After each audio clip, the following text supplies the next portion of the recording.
What?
Lost in the Script, episode 77. Separation can be a good thing.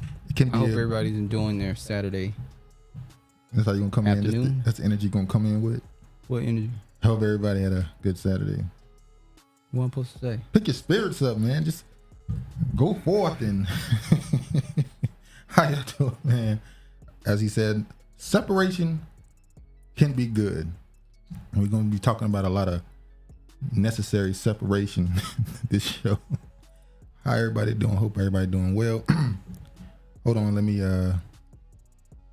connect something right quick. Come on, thing. Okay.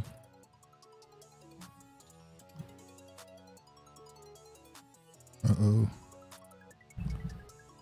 All right.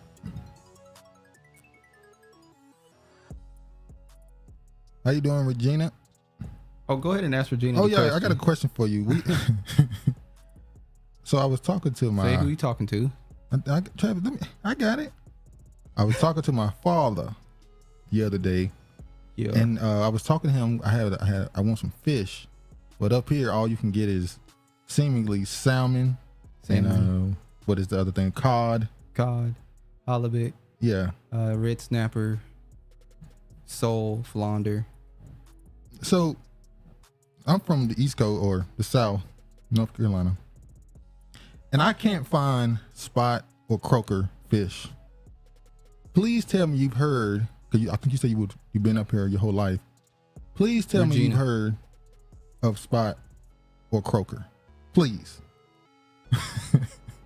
My father said he know they up here, even though he ain't never had them when he's up here.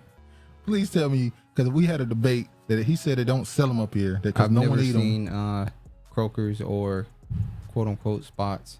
That is that's a native fish to the Carolinas and Virginia. When they send fish, they send other fish from around the world, different places. That's true, but I don't think they have it here in Washington.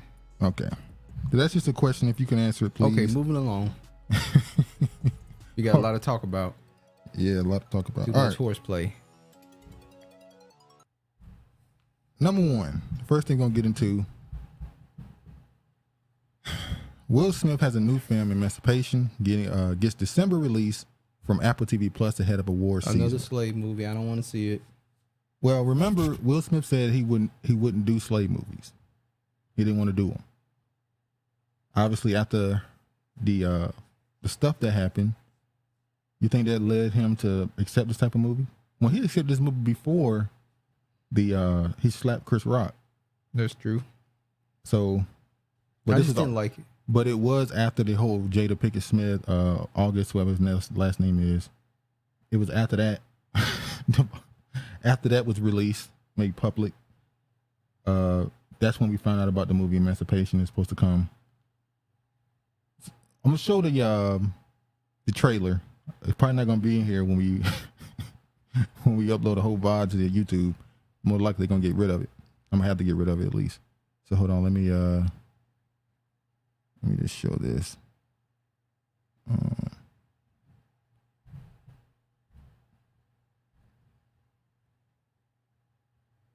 Okay. All right. Let me just show the trailer for the movie Emancipation with Will Smith.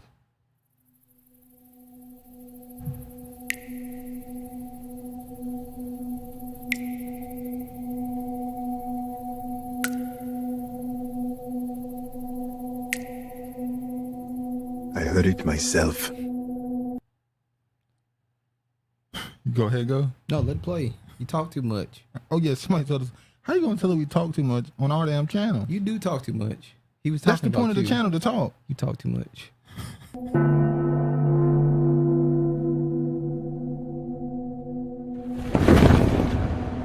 Slaves are free.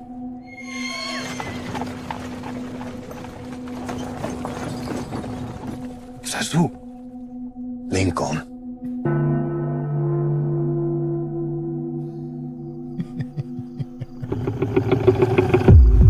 We must get to Lincoln's army. 5 days through this swamp. There are many ways to die in a swamp. Have we showed enough already? That's enough. You get the point of what the movie's going to be. It's going to be during the Civil War. It's based. It's going to be during the war that happened, and again, obviously, Emancipation. The accent. What do you think of the trailer? What do you think of the trailer? I said this. I don't know why he doing the accent in the movie. You said maybe he came during the last ship. Yeah, the last ship. The Lolita, then they call it. Slaves. Colada. Well, I forgot the word it is. We looked that up. What is it in Mobile, Alabama? Yeah, the last ship came.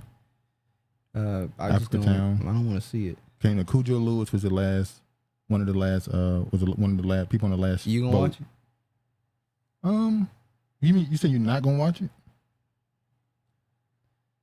I had a choice. I don't really want to, but if we were gonna review it and talk about it, I guess I would watch it. Oh, now you have an obligation. You think to do stuff you don't want to do? You ain't gotta watch it if you don't want to.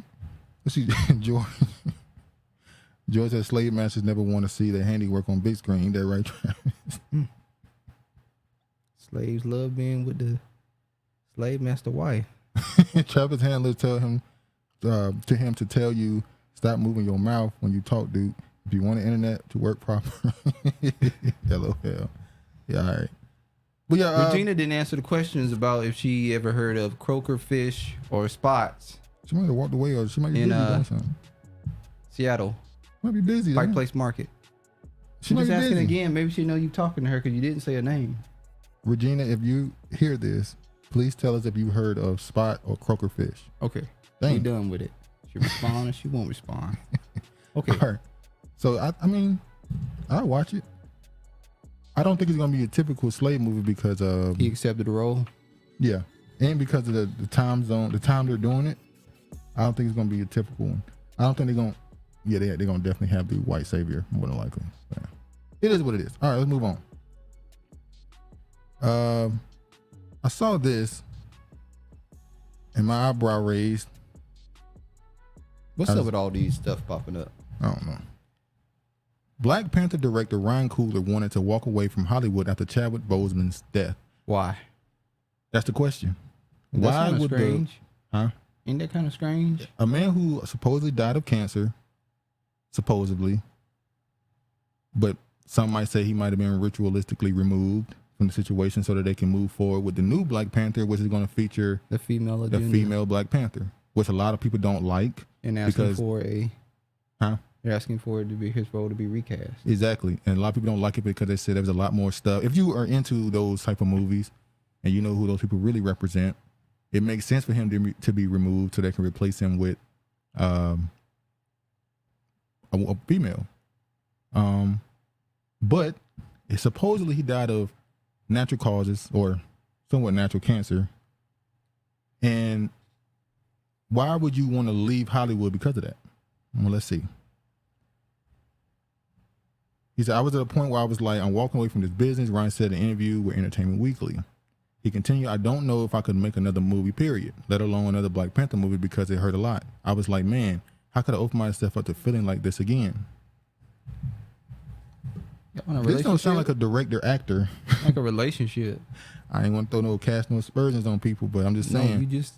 But as he reflected on his final conversation with Chadwick, Ryan knew he had to move forward. So it seemed like this is his way of saying, look, I couldn't replace him with someone who wasn't a part of the original cast. And this is my way of being able to make the movie and continue to honor Chadwick Boseman's memory by just someone who was close to him in the movie. Honoring him would have been recasting the role so that we could continue to see how the actual Black Panther was supposed to happen. And you have the what's that movie? What's the one Wolverine is part of? I don't know. Jesus Christ. We just talked about y'all know the group that Wolverine is a part of. X-Men. X-Men. They have a movie coming, and the Black Panther and X-Men are supposed to have a crossover that is supposed to be really important, but you know, it is what it is. Now, if we get into the deeper meaning of Black Panther and what it really stands for, if I'm not mistaken, in the movie, they worship a goddess. So it makes sense that in this town that we're in right now, they would replace Chadwick Boseman with a female Black Panther so that she can lead the kingdom. Now, there's speculation that the people who wish and pray that Killmonger that Killmonger comes back, it's like he ain't coming back, man. Just move on. Are you looking forward to even watching this movie? No, I don't want to see this movie either. At all? No. You have no desire to see it? No desire. Even if it's bad, just to hate watch it? No, I don't want to see it. So you're just indifferent towards it now? Did you even want to watch the first one? Were you really? Yeah, I was into I wasn't gonna go to movie theaters and dressed up like I'm coming to America, but that was hilarious. I wanted to see it. Okay. You know, black people can do a bit too much sometimes. Travis, when you got an answer to you, we is free. Okay. All right, let's move on. Woman King. This is one. Shout out to George. George, the one that sent this right here, and I read this. It was a bunch of nothing in the article. But what it proved was he was right. The truth behind the Woman King crew responds to claims of historical revisionism. So a lot of people who watched that movie said that it didn't include the true history of what happened during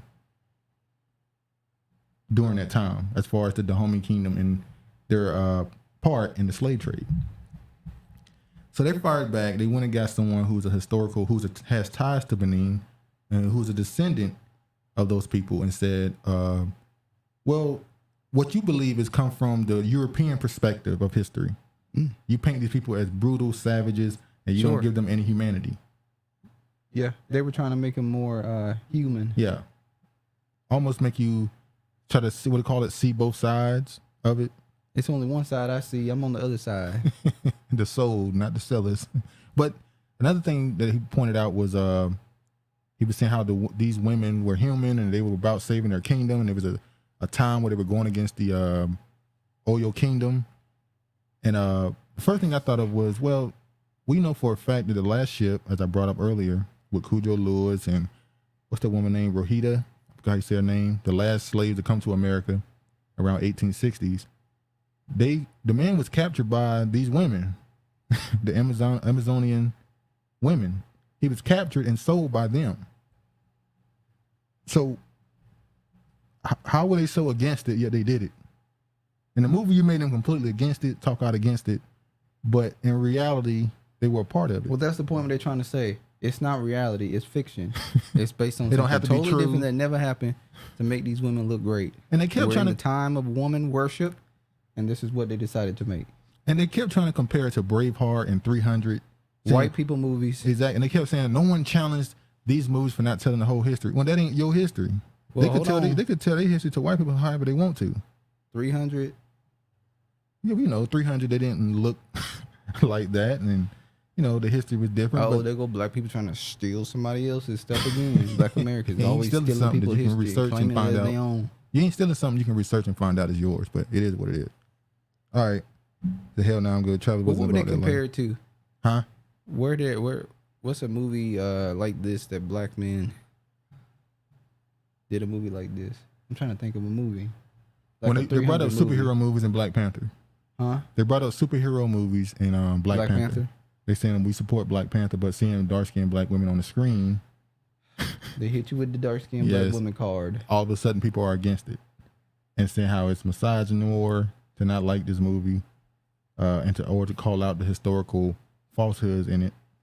But but in this article, they try to spin it to say it's not a documentary, it's entertainment, and a lot of the stuff in there is factual. They just told stuff from perspective to humanize them, and it'd be entertaining. I was okay. We don't want to be entertained. We want to be informed. All right, let's go to this next one.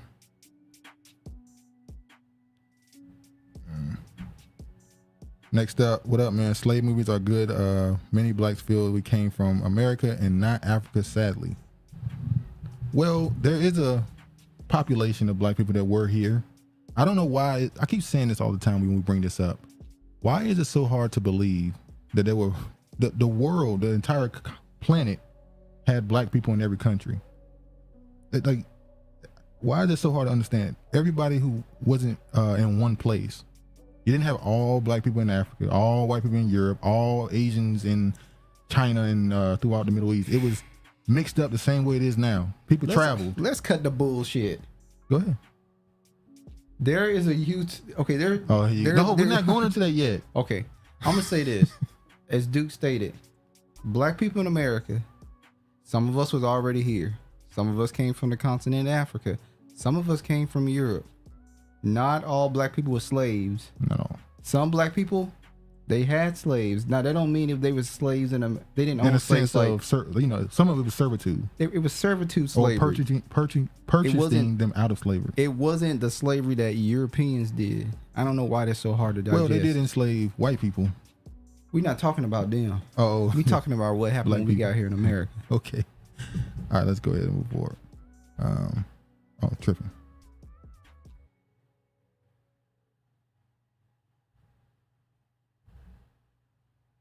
Lyfe Jennings reveals he wants, Lyfe Jennings singing in his boo. Damn, Jeffrey snagged him while he was in there. I ain't gonna lie, I probably would have kept that. I would have kept, what'd I say? I came from my mama. Travis don't even do research, so blasphemous. How you gonna say he don't do research? I came from my mama. Well, we all came from my mama, man. Lyfe Jennings revealed. Actually, I came from my daddy. Oh, yeah. That's a whole nother, that's a whole nother discussion. I came from my daddy, I didn't. Yeah, that's a whole nother discussion. Lyfe Jennings reveals he once sang to Jeffrey Dahmer in prison. What was he singing? He sang, what's that song? Must Be Nice? No, he didn't. He didn't sing one of his songs because he wasn't who he became at that point. I think he sang, let me see real quick. Where is this shit at? I'll just show the video then. I'm going to show him talking about his experience. I'm going to read a little bit. While there have been a ton of Jeffrey Dahmer documentaries and movies made in the past, Netflix's new series has thrust the serial killer back into public eye. Although some find the program fascinating, others have spoken out about the show possibly capitalizing on victims' horrific stories. With all the talk of Dahmer going on, Lyfe Jennings decided now is the time to share an interesting tidbit about his encounter with the cannibal. What about all the other documentaries they done on people where they capitalizing off of there? Yeah, you can make an argument anywhere. So then why weren't they talking about it then? Why they start talking about it now? We don't talk about it. I wonder who started talking about it now. What you mean? Why everybody so... Speaking code, say it. I ain't speaking in code. I'm just asking a question. What's the question? Who is out in outrage? What you mean who's outraged? About Jeffrey Dahmer documentary? About this particular documentary. What group of people are in outrage? Black people, ain't it? Okay, black people. So not allowed. See, now last week you said that niggas don't want to see something, just don't watch it. That's the truth. So they're not allowed to not want something that puts them in a certain image on television. No, they can promote whatever they want to promote. No, go against something. They can go against whatever they want to go against. So they should be okay with. They shouldn't be. Whatever they're not okay with, they don't need to be okay with. Why are you trying to criticize them? I'm just pointing out that, you know, that they've done plenty of other documentaries, and nobody really has. When they humanize people who. No, none of them should be humanized. Huh? I said nobody should be humanized for doing that type of. He was though. Huh? He was. Okay. Well, that's bad. Say what you want to say. You seem to be talking around. You don't want to say what you want to say. Play the video. We talking too much. Play the video. They don't come here to hear us talk. Oh, here we go with the bullshit. George, I think you messed with our internet, bro. His handlers. George handlers. Oh, shit. He got connections with Comcast. Spectrum. What's up? It's Comcast Lyfe here. Jennings right here, man. Just, you know, I told you I was going to come on here and tell y'all my little Jeffrey Dahmer story. Like, I knew the little homie, man. I mean, I wasn't his friend or nothing like that. You know, a lot of people going to say it's cap, but it's easy to check. I was locked up in 92. He had to get extradited from Milwaukee for, you know, the little body that he had in Ohio. And so, I didn't even really know who the cat was because, you know, I was locked up. I didn't really, I didn't have no radios, no TVs or nothing like that. All I know is just one day, you know, we in maximum security, and they like everybody gets the wall because I was a porter in the little thing, the little bridge where they you know, put inmates and stuff like that. So they're like everybody gets the wall. So they bring the white boy in, right? So he come, and it just so happened that they put him in the cell next to me. I'm out there sweeping and mopping or whatever. So anyway, you know, he was only there just for, you know, a short period of time, whatever. I don't even really remember how long. But, you know, the first like day and a half, 2 days, like you ain't really hear nothing from the cat.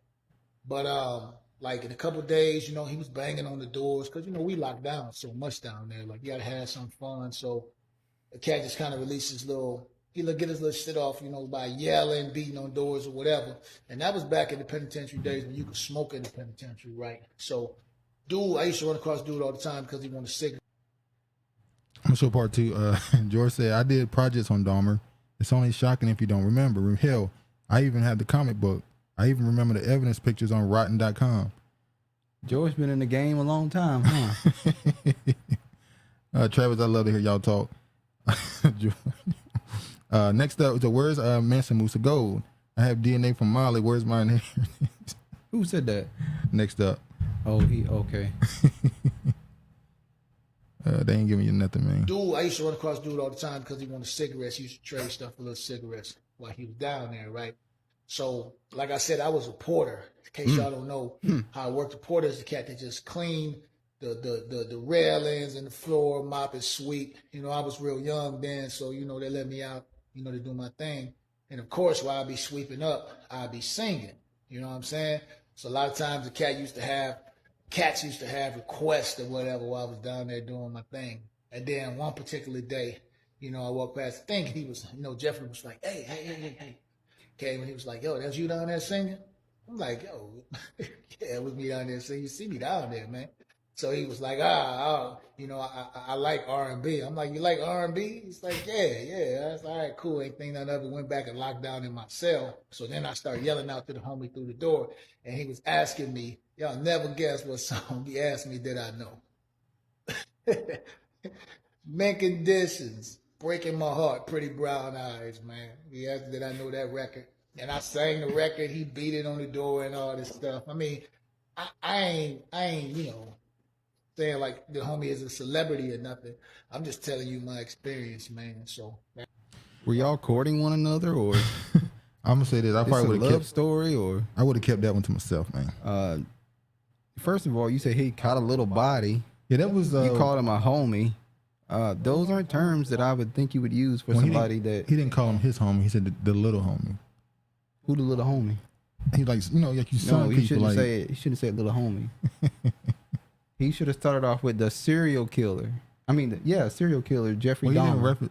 He said, in the video he goes on to say that at the time, no one knew what he did. They just knew he was in there for murder. The fact that he's singing for niggas in prison is enough for me. Well, that happens in prison. People sing for people. Yeah. There's a lot of talented people in there, man. There's a lot of talented people that want to express their art to inmates. What else you gonna do? Stay in my cell and beat in my cell. You can't do that either, though. Why? Yeah, shit. Can't do that either. Says who? You? I didn't say that. I ain't never been. Then how you can tell me what I can do if you ain't never been? I watch prison documentaries. That shit don't pop off like Why you watching prison documentaries? It's interesting. Hard pass. Now this is what George you getting ready to go? George sent this. He's a hard pass on Jeffrey Dahmer documentary.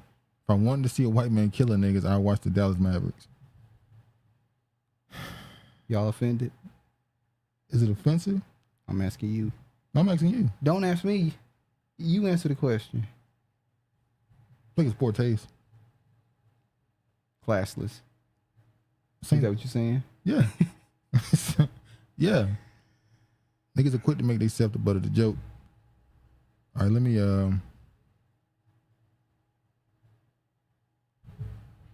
next up, said I'm from Louisiana. I trace my family to the plantation both sides. George said, well, that's what's up. Hope we get some land, at least. Yeah. They ain't trying to give up nothing, bruh. All right, let's go back to this. Herschel Walker is back in the news. He's a pro-lifer?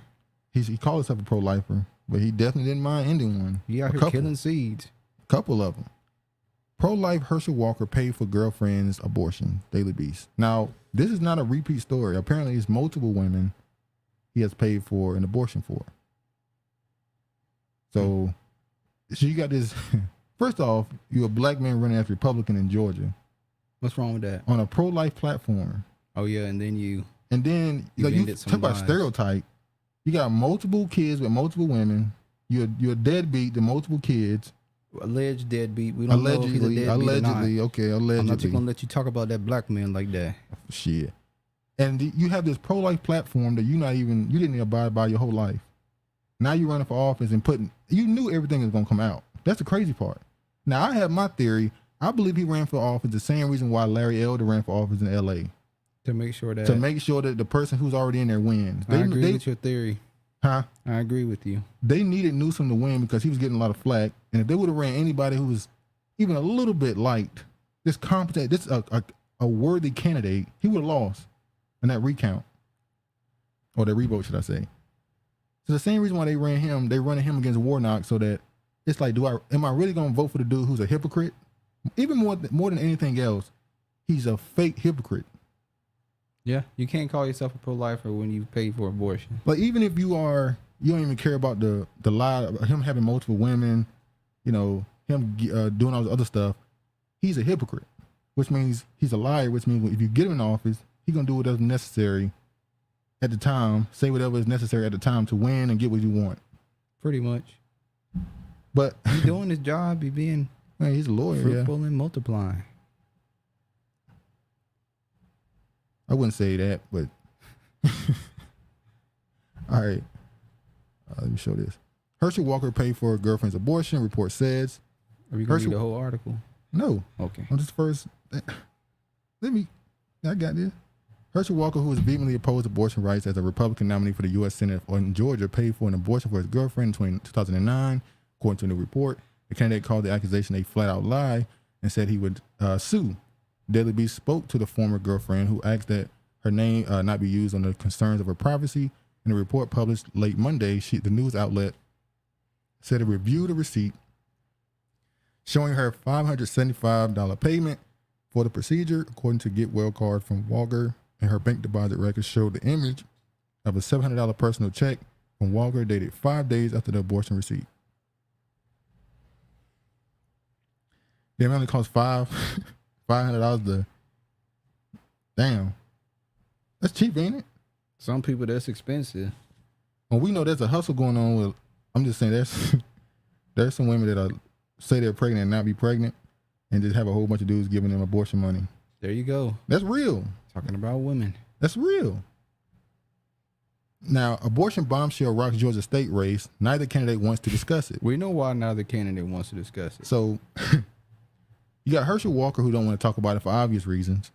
But Warnock, who's a liberal, he don't want to talk about it because if he talk about it, he'll sound like he's shaming. And he's a pro-lifer. Exactly. He'll be, pro-choice. He'll sound like he's shaming Herschel Walker for being pro-choice if he called him out on it. He would also be seen as a pro-lifer. That's what you were saying. Also, I'm sorry. Warnock would be seen as a pro-lifer. Pro-lifer. So they want to leave that subject alone and just he didn't want to bring it up. They called one another up and said, "Nigga, you don't talk about it. I won't talk about it." Done. I think they had a debate a little while ago too. Yeah, they called one of them and said, "We ain't talking about that shit." Well, I said, "You good? You good? We're good. We are good. We are good." Oh Lord. Did Regina respond back about the fish? Damn, you've been thinking about that for the last. Because I want to be proven right. She said, "LOL, I had to step away, guys. Nope, never heard of spot or croaker fish." Thank you. And I had to Google it. The Asian markets here sell a lot of fishes I never heard of. Thank you, Regina, for that validating me. I knew I wasn't lying. He said, Regina. George said, Regina, I had a high hopes for you. Now Chadwick's going to think you're a master cracking whips.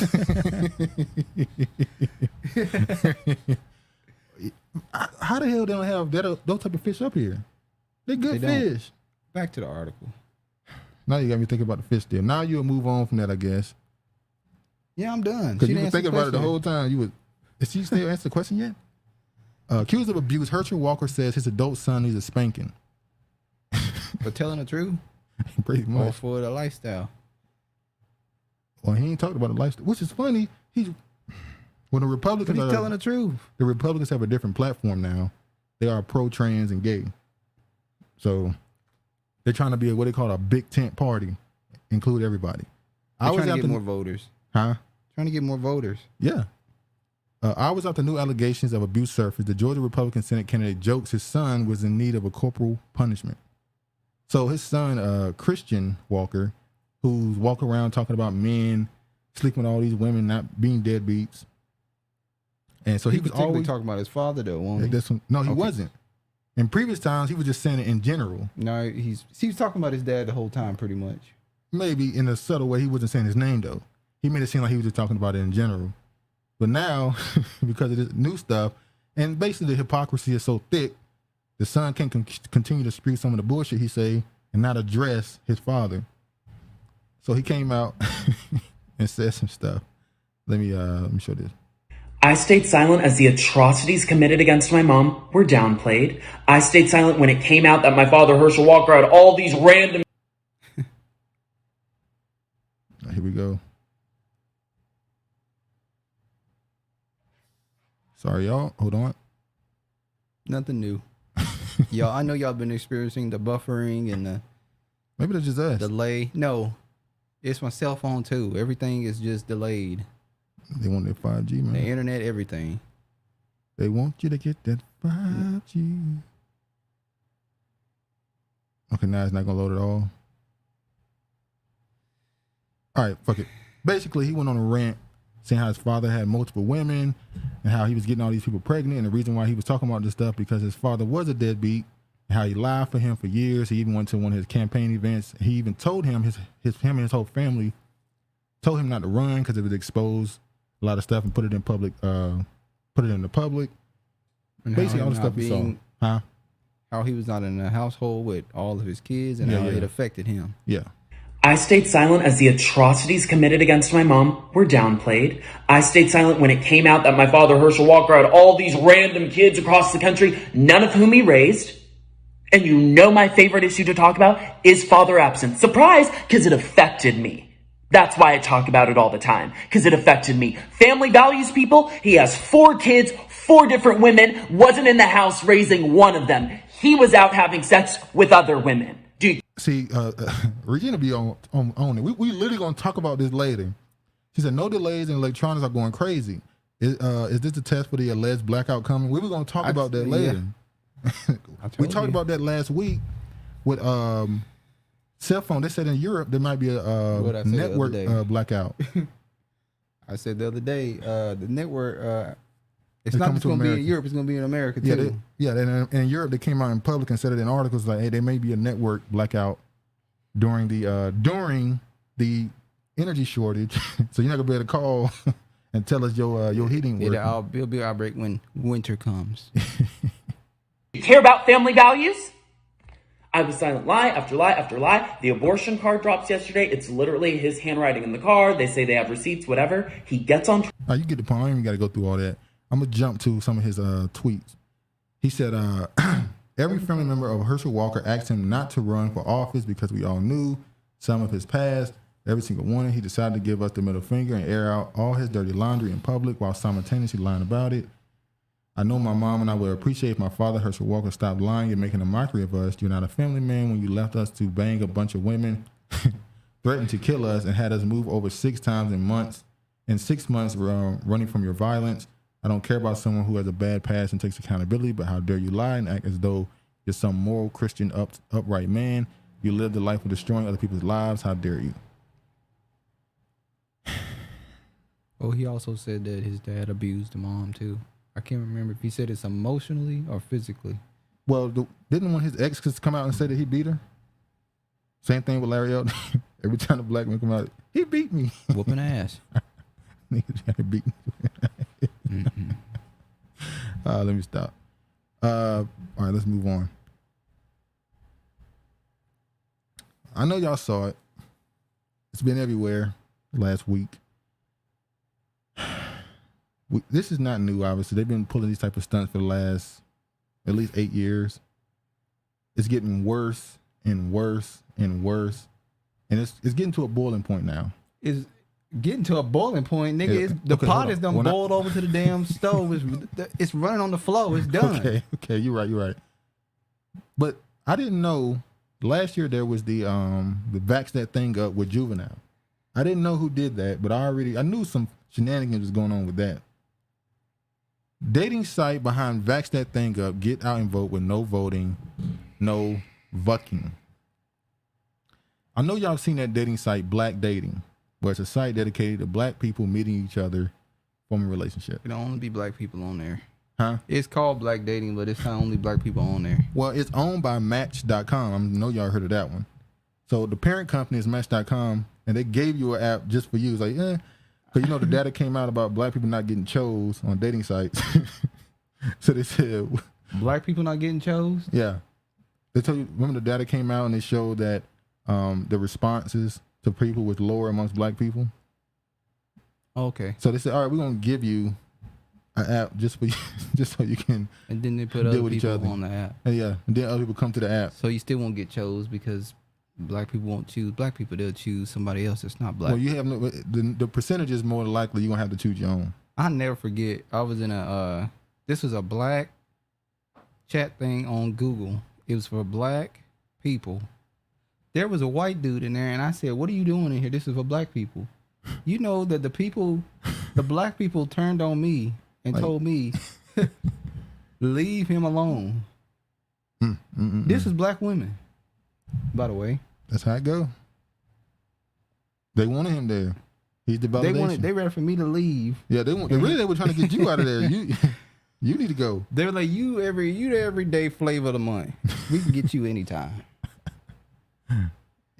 2 at a time. So Black enlists Trina and Saucy Santana for a spicy midterm anthem. No. Now the levels of this. Okay. You want to go? Yeah, you go first. No, you go. Okay, I'm gonna read a little bit of this. Black, a dating app for black singles, has released a music video to encourage young people to vote. The anthem, no voting, no vucking, features Trina and Saucy. We saw that. Created by Majority.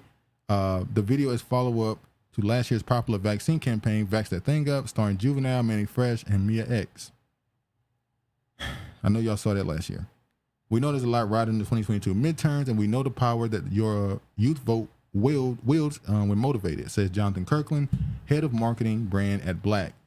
We wanted to pair a rising superstar with an iconic legend, creating a duo that delivers a poignant message. Legend? I guess Trina. She just got an award at Hip Hop Awards, hosted by a non-black man in Atlanta. So she got a hip hop award. Now she's an iconic. She's legend. iconic. Yeah. Okay. She has an iconic picture that Kaya posted that none of us will never forget. Poignant messages with sexiness and playfulness to inspire more young people to turn out and vote. So, okay. I'm going to show a little bit of this. Not much. Yeah. Straight tracks, I think we got one. It's voting season, bruh. No voting, no loving. See, this is why people out here asking if Meg Thee Stallion is a man. Damn, how you bring Meg up? Because y'all let things like this get attention, and then the dude got a full beard. Like, what he represented Baphomet. Look at this shit. I'm gonna get some stuff, y'all. Just hold on. All right, so Trina does a little worse, and then they talk about. Now, let me say this. When you first see this, the first thing you think of is, wow, this is what they think of black people. Black, in the sense of they think the only way to convince black people to vote is through sex. This is what they think of black people or black men? men? Hold on, I'm about to get to it. Then when you actually listen to this song and look at what they're doing in the video, the song is not towards black men. The song is towards black women. In this song, they're telling black women, don't have sex with black men until they vote. This message is not to black men. It's not to them. It's not meant for you. They claim they're not getting chose no way, so it's one of those situations where they have, in this society, when it comes to politics especially, they have tried to make a scenario where black women play the role as manager over black men. So when you hear them say stuff, when you see them do stuff like this, it's not a surprise no more. Like when they go get a bunch of strippers to tell black get your booty. to tell black men, get your booty to the poll, and get a bunch of strippers shaking their ass, telling you how to vote, what voting do. It's like like you're so dumb and uninformed. Just not intelligent. We got to put ass in front of you so you'll pay attention. Because you'll follow the ass to To the poll. To the poll. And vote for who we tell you to vote for. Because it's not enough that you vote. You have to vote the way we want you Democratic. to vote. We want you to be a liberal and a Democratic. All right, so what you about to say? No, I didn't say it. It's embarrassing. And then the other side of it, you go get a homosexual man in the video to tell women not to have sex with men until they do what you want them to do. What they do. He don't want the women having sex with the men because he want to have sex with the men. See, that's what I be saying. They keep their eunuchs around them, and they not really there for you. They not. They there hoping you leave the room, and he done drunk a little bit, and he mistake, and something happened. Joyce said, Travis is chosen. I'm about to be sick. I've been said Stallion is a man. They got trans flags in the background of WAP. I never said Meg Thee Stallion was a man, George. Hey, you took it to the next level. I never said Meg Thee Stallion is a man. I said people wonder why people say things like, is that a man? Because you have black women out here letting men dress them. Yeah, put their makeup on and tell them how to look, yeah. They're dressing like drag queens. Pretty much, yeah. They go get these makeup artists who are men and let them dress them, and they dress them how they would want to look. And they live vicariously through them. You're best at your natural. Exactly. So, obviously, just got some backlash and some support somehow. It shouldn't have got some backlash. It should have got all the smoke. You would think it would. Now, this is speaking. Of course, Michelle. Now, remember, Black is associated or sponsored by When We All Vote. Or at least that campaign is sponsored by When We All Vote. They have came out and denied that When We All Vote had anything to do with the music. Let me make sure I point that out. They said they had nothing to do with the music video or the marketing campaign as far as the video and the song. They are only sponsored by them through this campaign of voting. So let me say that. But it's not a surprise that this is associated with it. This is a campaign or an organization that was started by Michelle Obama in 2018, where she tried to rally up and get, in particular, Black people to vote the way she feel they should vote by using, the shenanigans to convince them. Now, you see here, these are the people that are co-chairs of this group. You got Michelle Obama, Stephen Curry. I don't know who Becky G is. Selena Gomez, Tom Hanks, Lisa Koshy, Jennifer Lopez, Lin-Manuel Miranda, Janelle Monáe, Chris Paul, Megan Rapinoe, Shonda Rhimes, ooh, spicy, Bretman Rock. Is that a man? That's a man. That's a man. Kerry Washington and Rita Wilson. Kerry Washington. Sad story about her. What's the sad story about her? Don't get scared now. Say what's on your chest. Just sad. Okay. Now, dude who this is also tied with Civic Nation. They also are tied with this. As you can see, the people who sponsor Civic Nation, Uber, Comcast, Microsoft, Lyft, Uber, DoorDash, Lyft, Visa, NBA. I'm gonna say it like Stacey Dash. Channels like BET, Viacom, BET, MTV, Alliance for Youth Action. I'm pretty sure that's the company. That's the place that's associated with Black Lives Matter. I might be wrong. Eliminating Racism, Empowering Women. That's out of Seattle.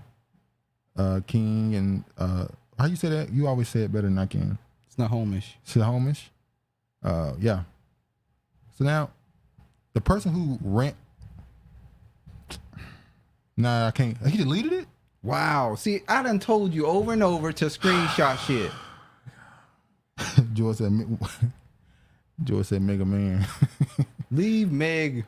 Regina said Will Smith Emancipation. When I say my first thought was finally from Boule rituals, perhaps you were sacrificed, now you've elevated.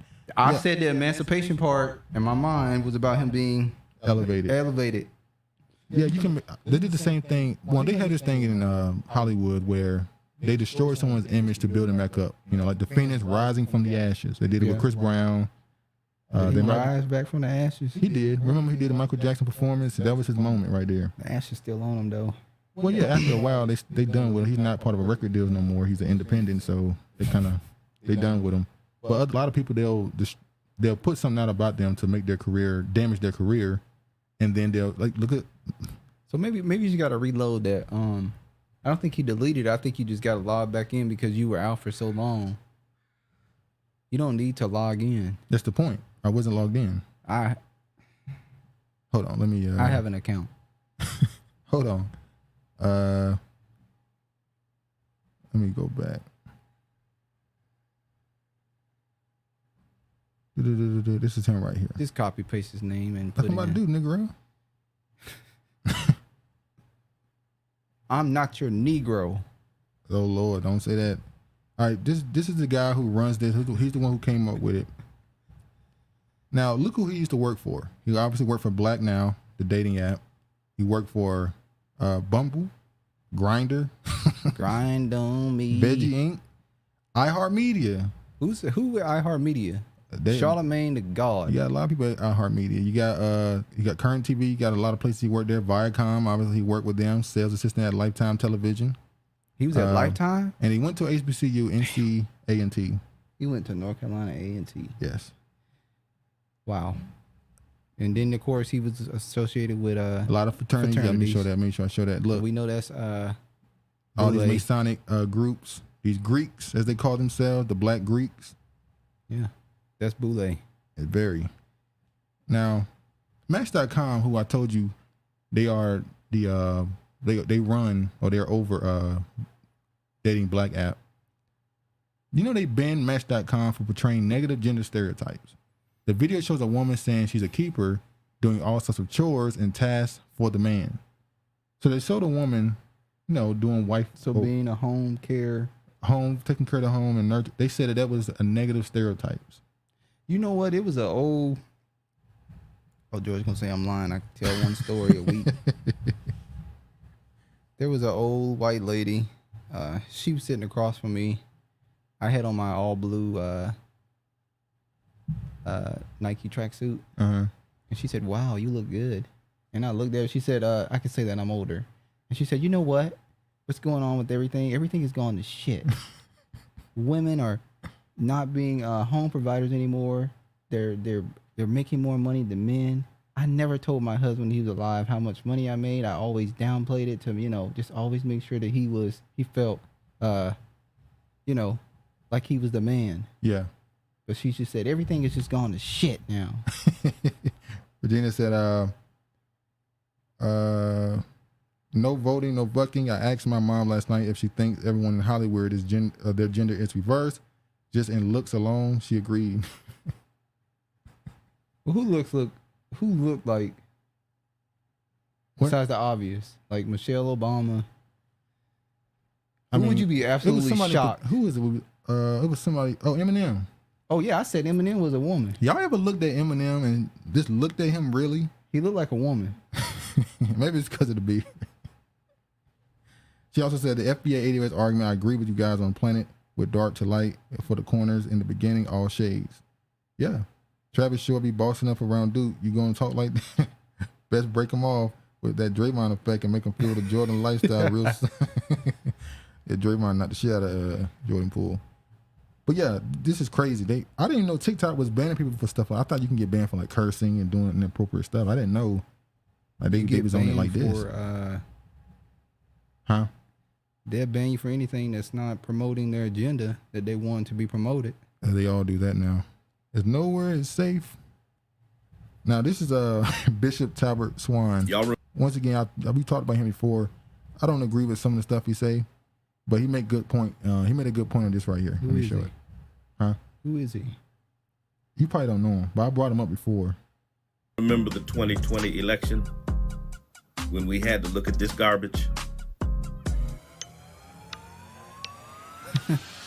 Get your booty to the pole, get your booty to the pole, get your booty to the on the ballot, right? The message was clear that the only way to get black men to the polls was to sell it to them with sex.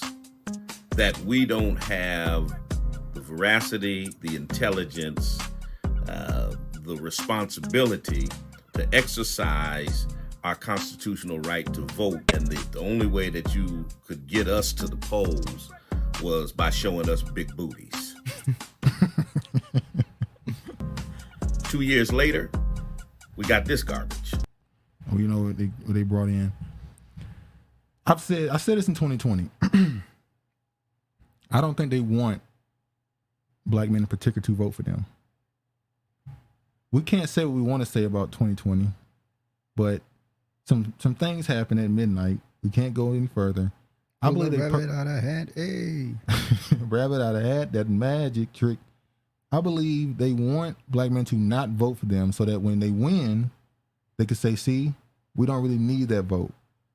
So they can not even need. They won't need to address anything that's affecting you negatively. They don't want to have to address it because there's so much shit going on with you. It's just like we just gonna have to leave that one alone. We're gonna have to go back and apologize for a lot of stuff. Too much to unpack. It's so much going on that we've done. We got to leave that one alone. And Wow. it's also in a way. It's also they look at black women and think no matter what we do, you're gonna vote for us. So we can actually parade you around in a sexual way to your man, and you won't feel disrespected by it. Promiscuous. We can put that image of you that way, and some of you will just be okay with it because you think it's more of an attack on him. It's an attack on the whole. It's an attack on the whole community. So, on Facebook, I had random posts of positive experience, black people doing great things. The articles were blocked, but the title still showed. Facebook said the deleted articles goes against the community policy. Damn. a lot of that's gonna be going on. So you can't even post positive stuff? Damn. Midterm election. Now, I don't know if y'all remember this woman. This is a woman named Brittany Cooper. She got known when she defended that play, that slave play mess that came out with the black dude who created it. She defended it for a whole weekend. And that Monday, she got a blue check. And everybody said, you really earned that blue check this weekend. You see, she cheesing. So this woman, this is what she said in 2020. She said, I'm reminded that in the 19th century, black women used sex strikes to make sure that brothers didn't vote against black interests, which is to say there's always been a rogue black male element among us, and sisters have always been on point. Anyway, I've said enough today. This is not true, number one. Back in those days when black men were fighting to vote, the black man was voting for the community at that point. He wasn't even allowed to vote as an individual because he's the only one that could vote. Women couldn't vote. So when the black man voted, he voted for the interests of the entire community. If he didn't, it would affect him as well. I'm not surprised. The narrative they push now to create this bullshit divide is insane. And it's only a small group that's doing it. Like it's Professor the loudest. Neckbone over here. Huh? Talking about Professor Crump. Yeah. Professor Neckbone. Give her a neck bone, she'll shut up. I'm about to say something I can't say. Say it. I ain't gonna say that. I'll say this. What they call it? How do you say it? Pull a trick. I don't forgot it. I don't fucked it up. Just move along. Yeah, let's move on. I don't fucked up. I'm about to say something, but I ain't gonna say it. All right.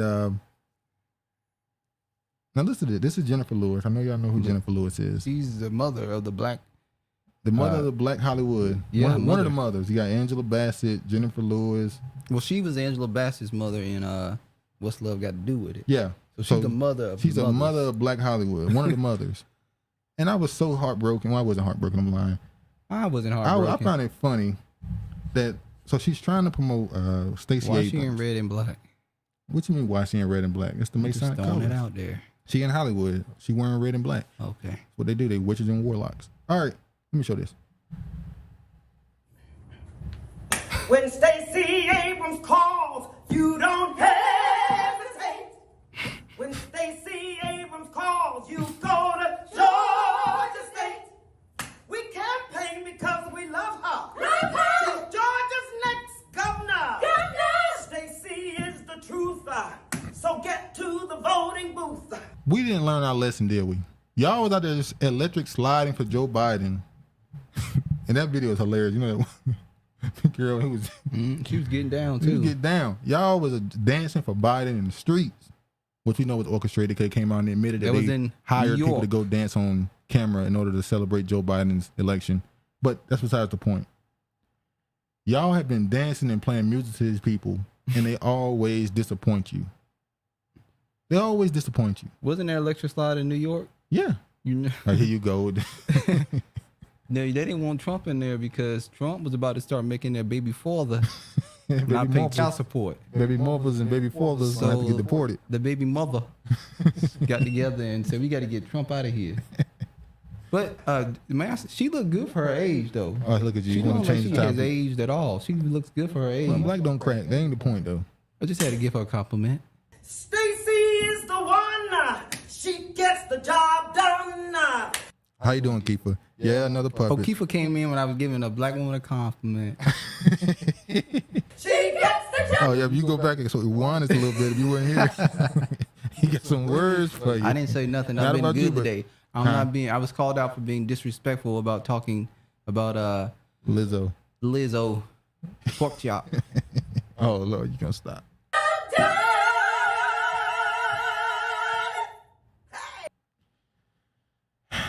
She's full of energy, though. She's full of energy, but you use your gifts for the wrong She thing. could be a beacon of light on the community, but she chooses to use it Stick with the darkness. for the darkness. What a shame. All right, let It me could be a show- beautiful light. All right, now listen to this. Now, this is how you know that a lot of these network television shows, and they're starting to go to these spaces on Twitter and Clubhouse and go to these YouTube channels and people with these audiences and starting to hear what they're saying and using those talking points on mainstream television so they can make it seem like They're going to the new black media. they're going to new media to get the talking points so they can get on television and sound like they know what the hell going on. Oh yeah, we understand. We this on is these what's really streets. going on. And I guess you should do that on a certain level, the research and knowing what's going on and get an understanding of the grassroots, what they're saying. But you're not actually agreeing with it. You're just using it to look like you know what the hell going on. Let me show what he had to say.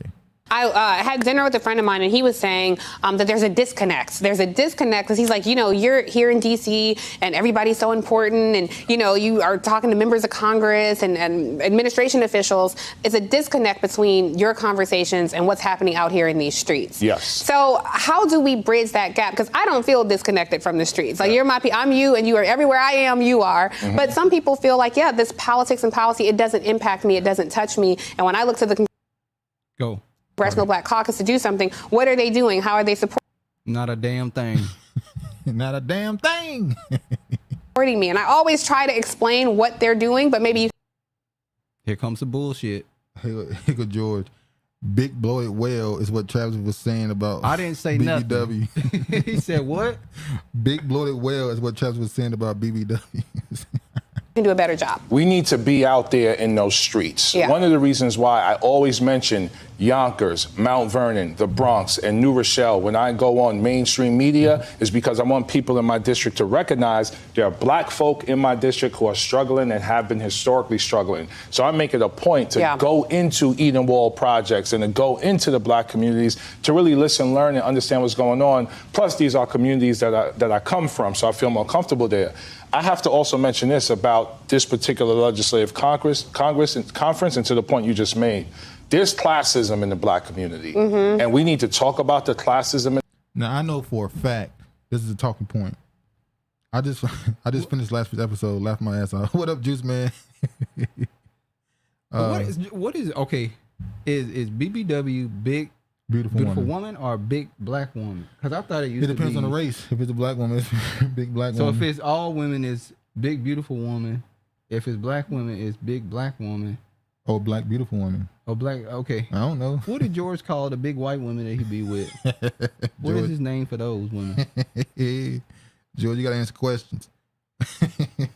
But yeah, now I know that talking point he just used right there about the classism in politics or in black America, where he's talking about a lot of these people that speak for black people and on television come from these suburban. Well, there's nothing wrong with having a good upbringing, by the way. There's nothing wrong with being able to, your family was able to provide for you and send you off to college. The point is, a lot of these people that grow up in the suburbs, they go to college, they get their first understanding of what quote unquote blackness is in America, and now they think they deserve to speak That's for the not true entire for community. all. I'm not saying all. I'm not saying all. Why you assume I'm saying all?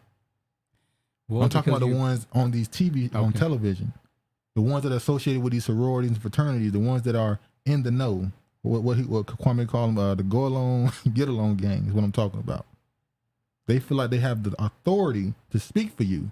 We used to call them the talented 10th, the boule. You know, this is who a lot of these people are. So when he says the elitists, when you're talking about boule at that point. In the black community, and we need to address it head on. Just because I got degrees or I go to a certain church or I'm a part of a certain fraternity or I went to Ivy League or private school, it doesn't make me an elitist. Right. It doesn't make me more privileged. See what you just said? Because I went to private school and grew up in, doesn't make me elitist. Well, no, But it doesn't. They classify themselves as elitists. Who? The boule. That's what I'm saying. But he's saying that to seem like, oh, I'm one of the people. Well, you could be, but not a lot of y'all don't speak that way. I mean, if you got a person in front of you who didn't have your education and your background, and they told you they disagree with you, you'd be said because they're not informed. If the boule had it, they would have eugenics on the black community. Well, they definitely agree with it. They agree with eugenics. The finest of the black people. Yeah, that's what they believe. Someone that can look down upon, especially our people, because our people still suffering. If we don't uplift them, they will never be uplifted. So we got to deal with the issue of classism. One way is we might want to change the dress code a little bit for the next conference, because I don't want to see brothers and sisters from the hood who have never been to this conference before. So he clapping with his hands. I told you that they doing changing all the his energy. hand movement. They're trying to change the energy to seem like they're. He ain't said shit. He ain't said what the Black Caucus do. No. I'm still waiting on it. He just talking in circles and riddles. We just got to get him in the Riddle me room, this, make him feel riddle me that. comfortable, you know. That's what he's saying. He trying to sound like that black Michael Dyson. He rapping and spitting balls. Yeah, that's what he trying to do. Yeah, Michael Dyson he be rapping on He a people. Boy. spitter. He don't be saying. He do 16. I wouldn't go after him. Listen, he be saying all these words and he don't be saying shit. He don't be saying nothing. You be like, what the hell are you talking about? You just said 30 words. You could have addressed in 5. Bro, all I said was go get me a glass of water. You could have used 30 words to say that, nigga. What the hell? We need to bring them to the conference. Yeah, I think that would make such a difference, because if the streets don't feel like Congress comes to the streets. Well, she from the streets. Oh yeah, she. I ain't gonna say that. I'm gonna leave that alone. She got this. I'm gonna leave that alone. them, then come to Congress. You're a big enough voting block and a large enough, harness your power that it should matter. They should feel welcome. Incredibly powerful as black people. If we weren't, they wouldn't be trying to take our votes. Incredibly powerful. Yeah. The CBC if we worked won't, more. they wouldn't be trying to take our votes. Huh? She said if we weren't, they wouldn't be trying to take our votes. Who trying to look, man? Who trying to take black people votes? I ain't. Listen. You tired of the bullshit? I don't know nobody who couldn't vote. That's all I'm Now. saying. Like right now, any black person who wanted to vote that I know could vote. Unless you're a felony. Unless you're a felon. Supposedly, you're supposed to be able to get that sponge taken off after 7 years or whatever, but that don't work all the time. Black people can't go vote. They can't go get a ID, driver's license. They can't do anything for themselves. We gotta just make things easier for them. Just let them vote. They don't need to have a driver's license. And the reason why they don't want you to see, listen, this is how they play the game. They don't want you to have an ID because then they would have to force the illegal immigrants, the Mexicans to get, and all them to have to get an ID. Your brown counterpart. See, they're using you to help them. Because when they write an article saying, yeah, these people coming across the border shouldn't need to be citizens to vote, you'd be like, what? But if they tell you, hey, these black people, they shouldn't need to prove they're citizens. This is their country. You were like, yeah, okay. So they're using you to get them in, as they always do with every movement. Once we start to harness that and leverage that, then we can help this country become what it's meant to become, and we're not there yet, obviously. And some people think the Congressional Black Caucus is the caucus that settles everything for black people, but a lot of members represent districts that are majority white even. It just happens to be this caucus that tries to fill in the gaps in the conscience of the Congress, as they're affectionately known. Yeah, absolutely. I mean, yes, we should be focused on black issues, absolutely, but you have to first be responsive to what's going on in your district, right? So your constituents. You got to serve your constituents to the best of your ability. Yeah. Absolutely. Then why not go be in a black district? Well, if you're a person who ran for office in a majority white district, I mean, you grew up there, right? So why would you want to be a part of the black caucus? Why go into politics if you don't even have people that you can affect local? The people you locally, you affect, that's white people. So this is the excuse that he's making right now. Yeah, exactly.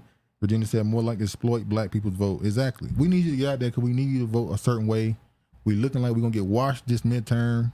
So, we don't want to have to blame you, but if we do, I can't say that on blame YouTube because they might say that I'm promoting disinformation, nuclear misinformation. warfare. Because I was gonna say they shouldn't get washed. They should get. It's bad when you can't say the word because somebody just got nuked, so I can't put it in the sentence together. Yeah. But we also have to keep an eye on what's happening collectively across the country with black people. And if we're not dealing with real criminal justice reform. Let me tell you something. Do y'all agree with me that? So he clapping his hands and punching his hands. Now you clapping. Yeah, now I'm doing it. Answer this question. How they be following these people? If you had a list of the things most important for black people in America, would criminal justice reform be number one? Because they make that number one. Let me ask you, do you think it would be number one on your list? No. Because, most people I know, they went to jail because they did something. Yeah. I'm not, listen, I get it. There go, George, you gonna call Duke out for being a slave master? Listen, yes, there are a lot of black people who end up in jail. They were innocent. They were lied on, cheated. I know. But some would say, why are the people that are in jail or in prison is because of the life they grew up, in the area that they were. If they were under better circumstances, would their life have been different for them? I'm not saying the guilty people who grew up bad. I'm talking about the people who were innocent and didn't do it. I know those people exist who were actually innocent, just in the wrong place at the wrong time, and they got rolled over. You know anybody? That's what I'm saying. Okay. I know that everybody I know that went to jail, they earned it. And some of them needed it. Damn. That's just truth. Wow. You gotta keep it real. Some people needed to be in jail. Jail is necessary in some cases.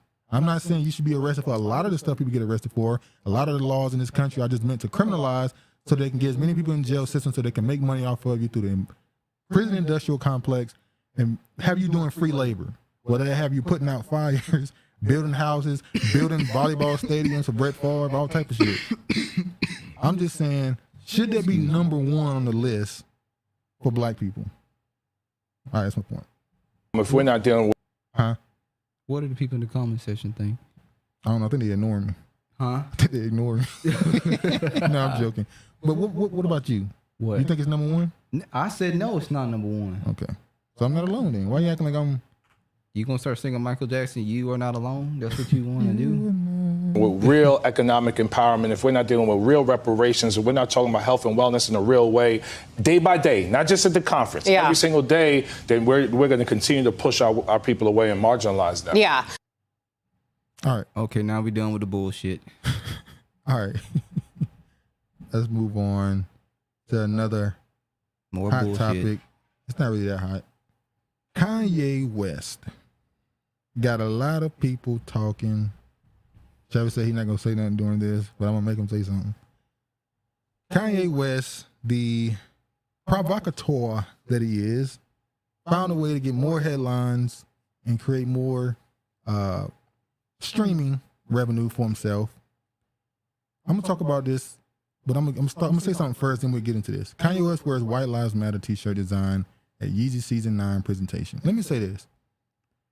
When y'all see a non-black person, whether it be walking down the street, wearing a Black Lives Matter shirt, hat, sign, or whatever, when y'all go on social media and you see a non-black person with Black Lives Matter in their bio, how do y'all feel about that?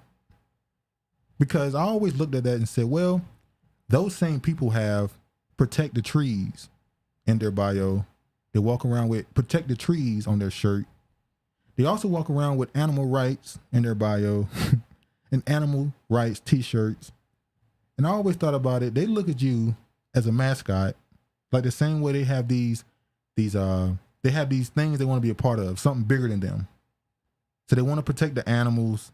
They want to protect the environment, the trees, and they act like they want you to be protected. But really, you're just something else they can do when they're bored. You're something else they can talk about when they're bored and act like they care about.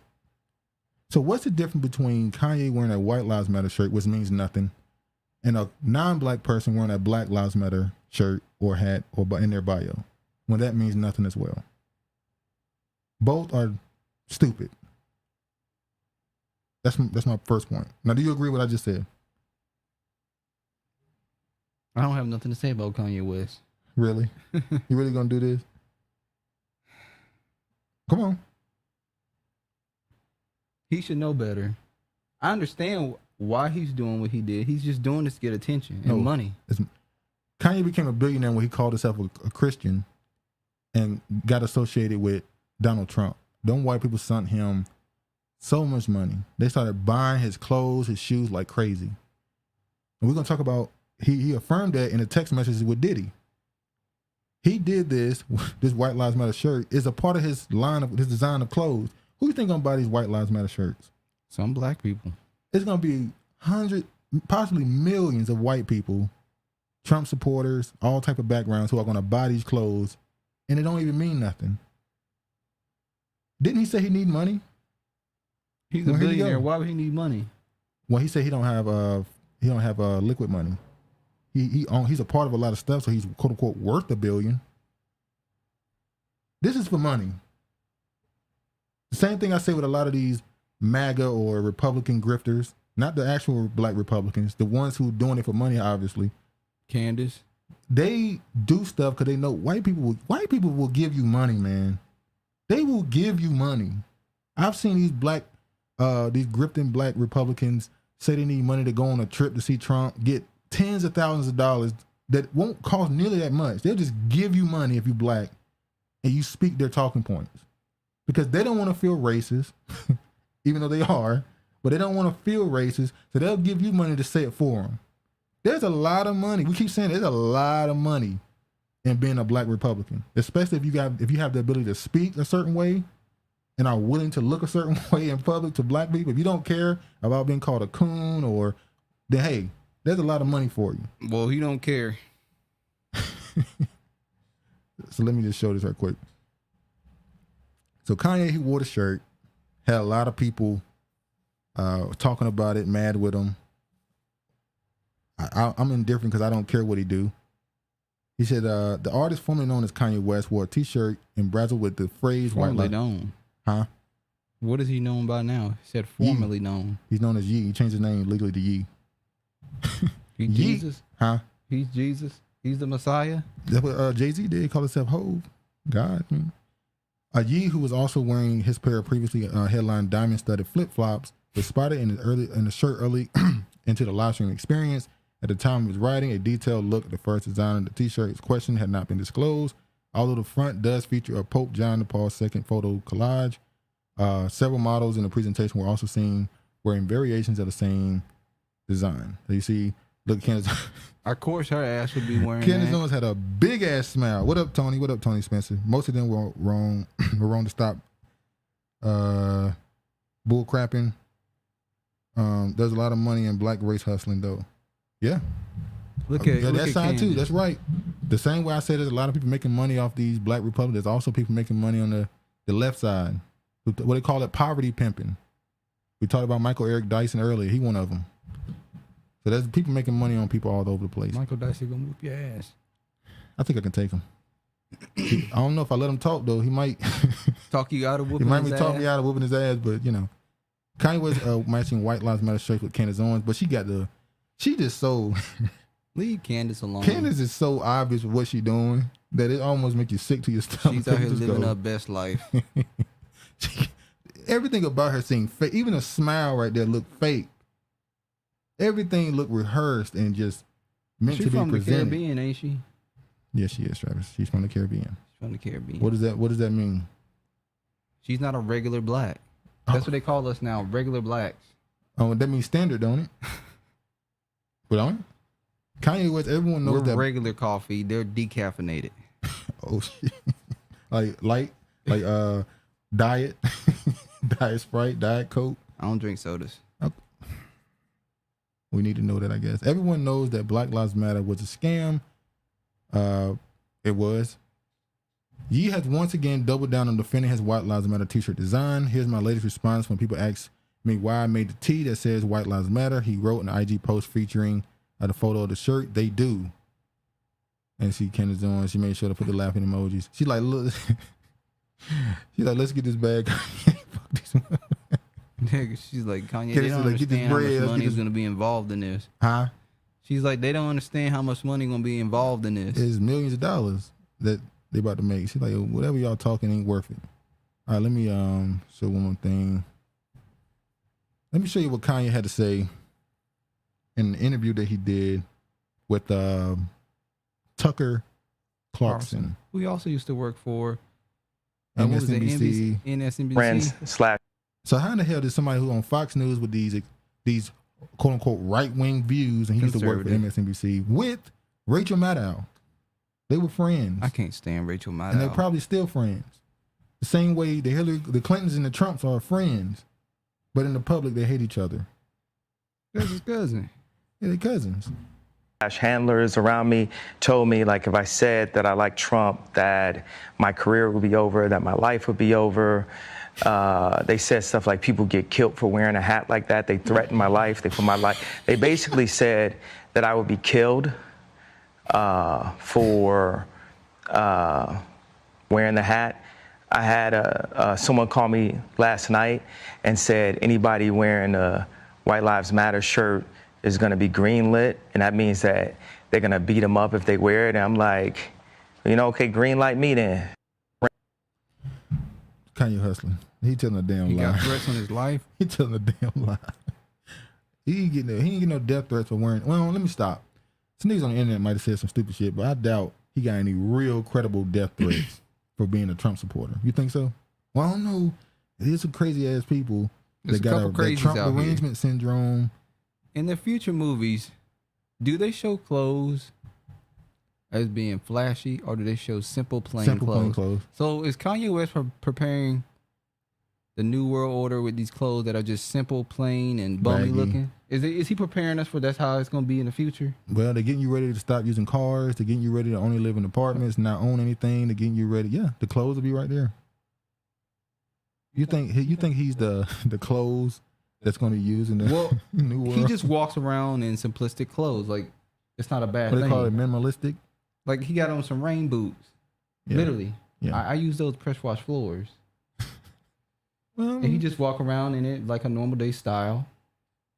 It's almost like he's preparing you for something. He may be. He's a part of the situation that's going on. Situation? Yeah. The scenario they have playing out in the world right now. Is he not? He's playing his part. Okay. So now he's saying getting his life threatened. Let me show this right here.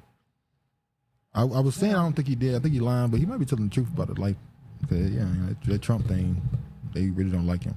Defying Kanye West talks White Lives Matter shirt, MAGA hat, backlash with Tucker Carlson. They threatened my life. Now, in this interview he talked about a number of things that had nothing to do with the shirt. He talked about his pro-life beliefs. He talked about Kim Kardashian unwilling to stop being a hoe. What? Are you like or stop dressing like a hoe?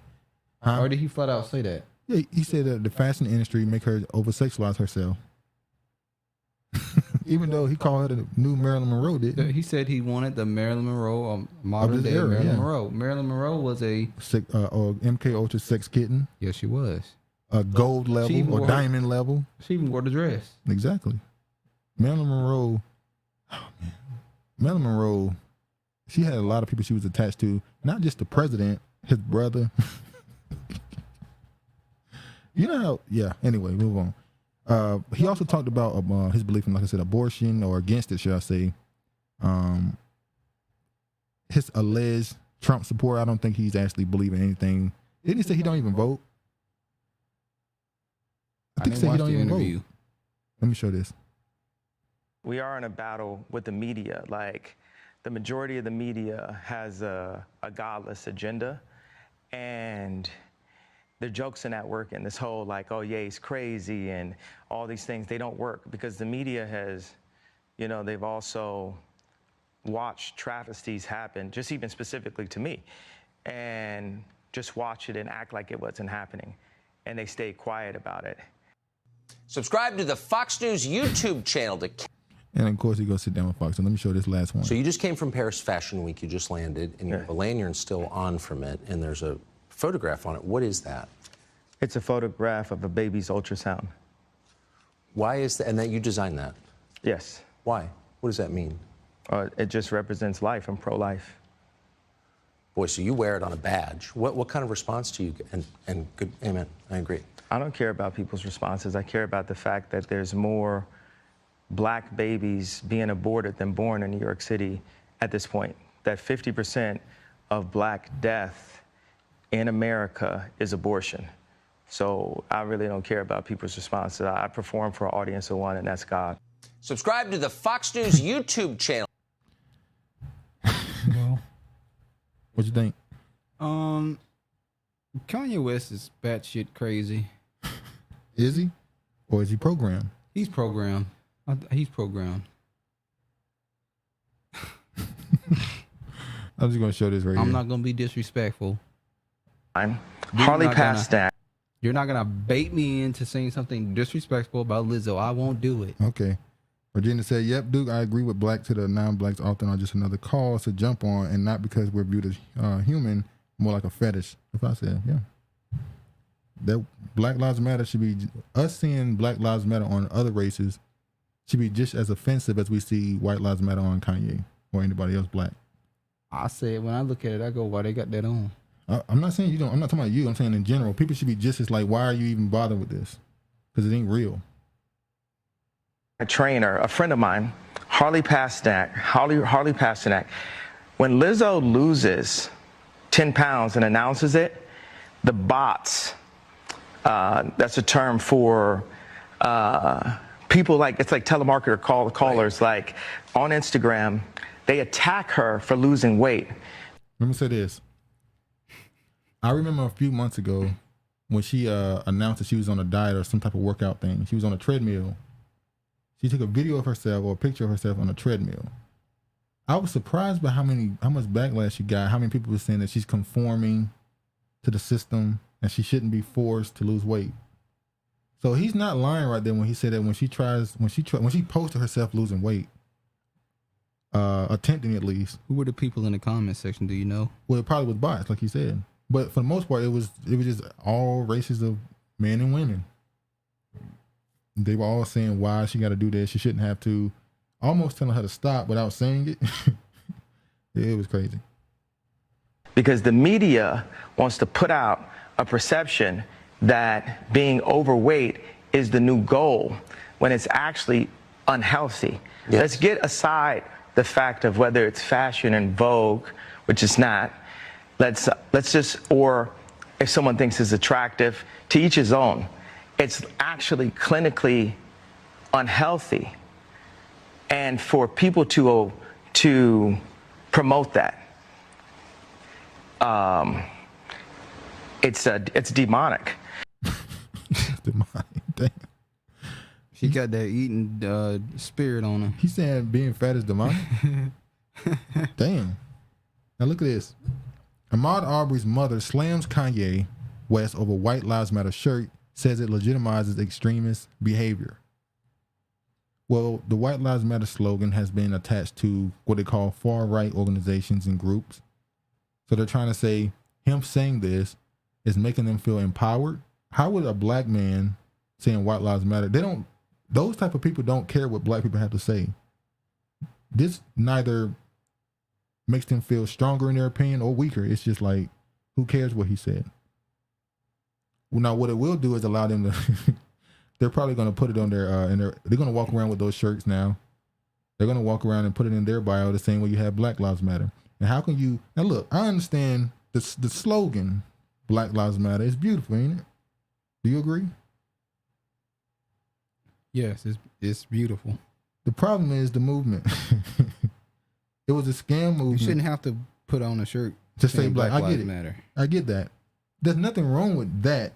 The problem is what they tried to attach to Black Lives Matter was not about Black lives. When you go into them clinics, huh? When you go into them clinics, remember Black Lives Matter. Yeah. When you about to pull out a gun and kill your brother, Black Lives Matter. When you about to stab your boyfriend over cheating or running him over, remember Black Lives Matter. when you're abusing and beating your girlfriend up because you're stressed out and you're taking everything out on the person that's in the house with you. Remember, Black Lives Matter. That's good. That's the point. It matters. The problem is it is not used that way. Instead, it's about, you know, empowerment of other groups, you know.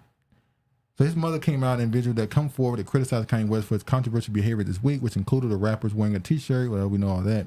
Kanye previously had lent his support to Aubrey's family after the unarmed black jogger was chased and murdered by father and son Gregory and Travis McMichael in 2020. In June 2020, West donated $2 million to the family of Aubrey, Breonna Taylor, and George Floyd. He also made an additional donation to cover the legal fees of Aubrey. Now, for a person to go out of their way and give you that much money, I'm not saying that anybody who does anything nice is beyond reproach. I'm not saying you shouldn't be criticized, but do you think that's the correct way to handle it? The correct way to handle what? To criticize him publicly, seeing as what he did for your family. I'm not saying anybody's beyond well, just criticism. because he gave her money doesn't mean she can't come out and critique things that he's doing. I mean, I feel like if somebody, you know, did that for you, maybe you could have a private conversation with him. I doubt she got a number. But yeah, she's allowed to express her opinion. As a result of his display, White Lives Matter started trending in the U.S., which would directly support the legitimized extremist behavior, like the behavior that took the life of her son, Cooper James, related through her attorney, Lee Merritt. That is the thing that Wanda and families like hers continue to fight against. The mockery of the Black Lives Matter movement, how of the movement in some sort of hoax files directly in the face of what he said. The statement added, "It's confusing for her. It's confusing for the families to receive his support privately, but publicly set us all back." Well, that's her opinion. And that was she said that through her lawyer. She said that through Merritt, Lee Merritt. You know, Lee Merritt and what's the other dude name? What's the other lawyer? Ben Crump? Yeah, the ambulance chasers. They working hard. I will tell you that they working hard. I am Ye, and everyone here knows that I am the leader. He said, "You can't manage me. This is an unmanageable situation." Another person that came out, Lauryn Hill's daughter, Celia Marley, speaks out against backlash after wearing Kanye's White Lives Matter shirt. She would wear a White Lives Matter shirt. Father was, you know, her father's father was half white. His father was white, mother was black, so she would. Lineage. Yeah, lineage matters. So Bob Marley's daughter, granddaughter, Celia, who was also Lauryn Hill's daughter, joined Kanye West in wearing White Lives Matter shirt. So basically, she came out and said, you know, you're not going to stop me from doing what I want to do. You guys are a part of the group mindset. You're not free thinkers, all that That's other her stuff. dreads? Yeah. Wow. Yeah. She said, not y'all trying to drag me by my long ass ponytail.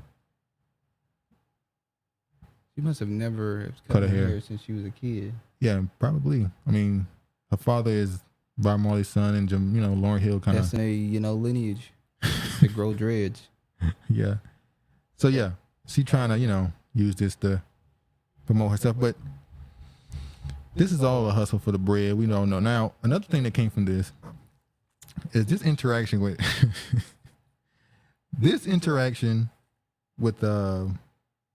it should be all lives matter. Is Candace Owens low-key one of the handlers Kanye is referring to? Who? Candace Owens, one of Kanye's handlers? She may be. She may be. Who said that?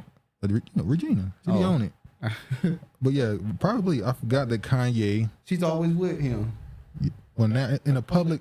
Every time he does something big, she's with especially when it relates to that, she's with him. Yeah, I forgot about Kanye said George Bush doesn't care about black people. Look at his life trajectory and relationship with black people in the media ever since.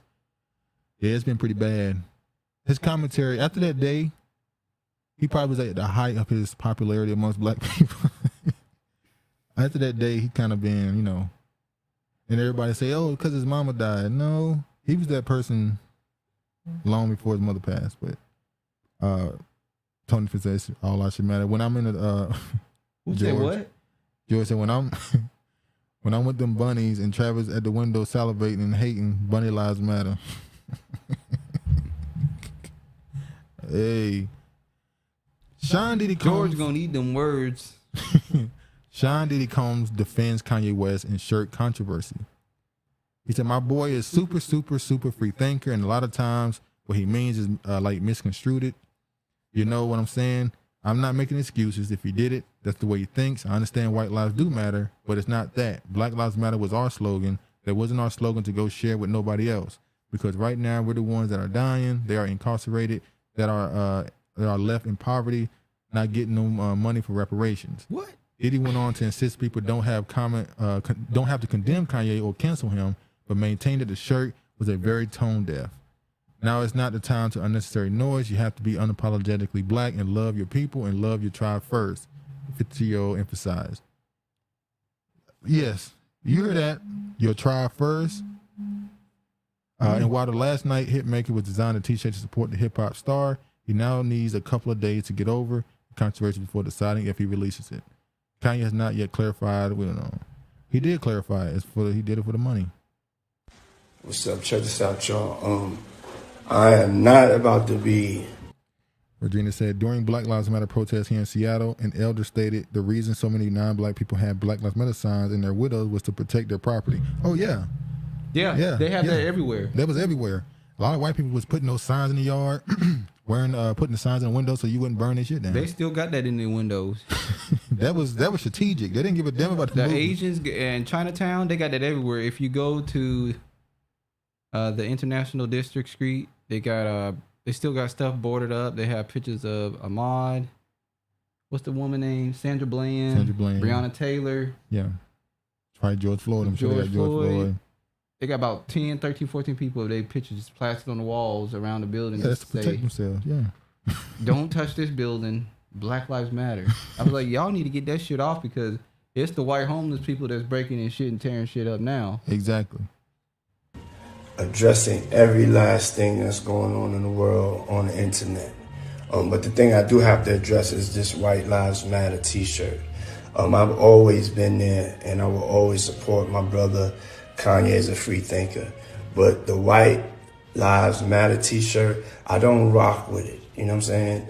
I'm not with it. And with the press and what fashion is doing, thinking it's a joke. But right now, all America has planned for us is poverty, incarceration, and death. So before I could get to any other lives matter, which all lives matter, you know what I'm saying? That Black Lives Matter, don't play with it. If you don't wear the shirt, don't buy the shirt, don't play with the shirt. Is he drunk? What they have for us? Huh? What America has planned for us? Yeah. He's included himself in the us. He's not included? I would say no, he's not Oh, included. now we're going to the discussion. Should wealthy people be able to speak for black people? No. None. They shouldn't be able to speak at all. You know, because when they speak for black people, they're looked at as, well, almost as they're elitists. And they have money and all these different things. So how can you put yourself in the same category as a black person in poverty? Well, you're black. He was once poor. How you know he's once poor? Okay, you're right. Do you know Diddy's lifeline? I do not. All I know is he went to Howard. That's all I know. I'm looking at now. You can't say we. I don't know if I agree with that. Why? You can't say we at all. Like, he's just a separate entity. He's no longer a part of the collective. He's no longer part of the group, the tribe, quote unquote. He's a different tribe now. Or would you just rather say he shouldn't be the one whose voice is the forefront? He should use his resources to put the proper people in front of people. Or you just think they shouldn't be a part of it at all? They could be in the background. That's what I'm saying. Use but the not resources at the to get the right people in the right position. Because I look at it and go, they're not coming after you. It's different people coming after you. You say something. Ain't gonna be no incarceration for you. Yeah. It's death. I'm not gonna show this one. I know Boosie had some comments about it where he was like, he ain't fucking with it. They done look what they've been doing to us all these years. It's like, us again? He not a part of the us either. Damn, Travis. Sorry, I meant look at the trajectory of Kanye's relationship with black people in the media ever since. Yeah, I understood that part. But yeah, I mean, Boosie not part of the group either. Okay. Boosie's a fraud. Then y'all forgot. He's still mad about him supporting Tiffany Haddish. That said everything I need to know. He can't support a black woman? She's black. She's not? No, she's not. Ain't she? She's Eritrean. Eritrean, yeah. Kanye West declares war on Diddy, says he's going to use Puff as an example. Now, this is where she get, when we start going into the a certain level of understanding of what this really is about. On Friday morning, Kanye West began sharing text conversations between himself and Diddy, in which Diddy appears to want to talk face-to-face with the controversy Ye has stirred up with the White Lives Matter shirts and comments about ending the Black Lives Matter movement. The entertainers began texting after apparently having a phone conversation that Ye was not feeling. I did not like our convo. I'm selling these teas. Nobody can get between me and my money. Kanye's text reads, never call me with no bullshit like that again unless you're ready to green light me. Because anybody that got on that tea is me. So once again, this is about his money.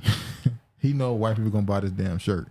Diddy then text back asking Ye to his address so the two men could talk in person. Nigga, fuck you. You fed, Kanye responded to Diddy's request. In a follow-up post, Diddy urged Kanye to end the internet games. This ain't a game, you text. I'm gonna use you as an example to show you the Jewish people that told you to call me, that no one can threaten or influence me. I told you this is war. Now go and get some business. He's such an agent of chaos. Exactly. Diddy replied, I'm just trying to talk to you as a black man, and I'm talking to you because this is hurting our people. Stop. Anything you text, I will post. I love you, and all you guys are breaking my heart. I accept your apology in advance. Wow. He said they're going to come back, parole him back, apologize to him. He's I'm going to accept it in advance.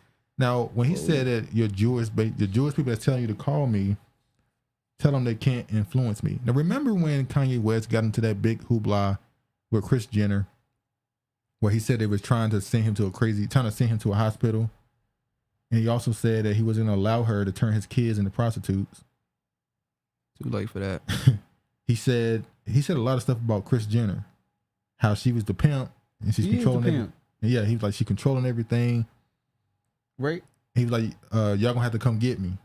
Ray J said she sat there and watched. Both. He said it's just not one video, it's multiple. She picked out which videos she thought would give the most attention, and damn it, she chose the good one. She chose the good one because that blew her damn daughter up. Made her a star. Top hoe. Huh? Not a star, top hoe. Well, yeah. But see, it didn't, at least you could say it didn't work for everybody that way. What you mean? Everybody else that released one, they ain't pop off like him. They witches, though. That COVID is, I thought they was going away. They ain't never going away. They ain't going nowhere. What were you fucking posting? What do you call those pictures? What? When you Photoshop pictures and make her get rid of that big ass chin. Yeah, and then people have they've admitted that they take blood baths and all type of other shit. So to stay young looking. Yeah, you stay young, all right. That's what's doing it. Okay.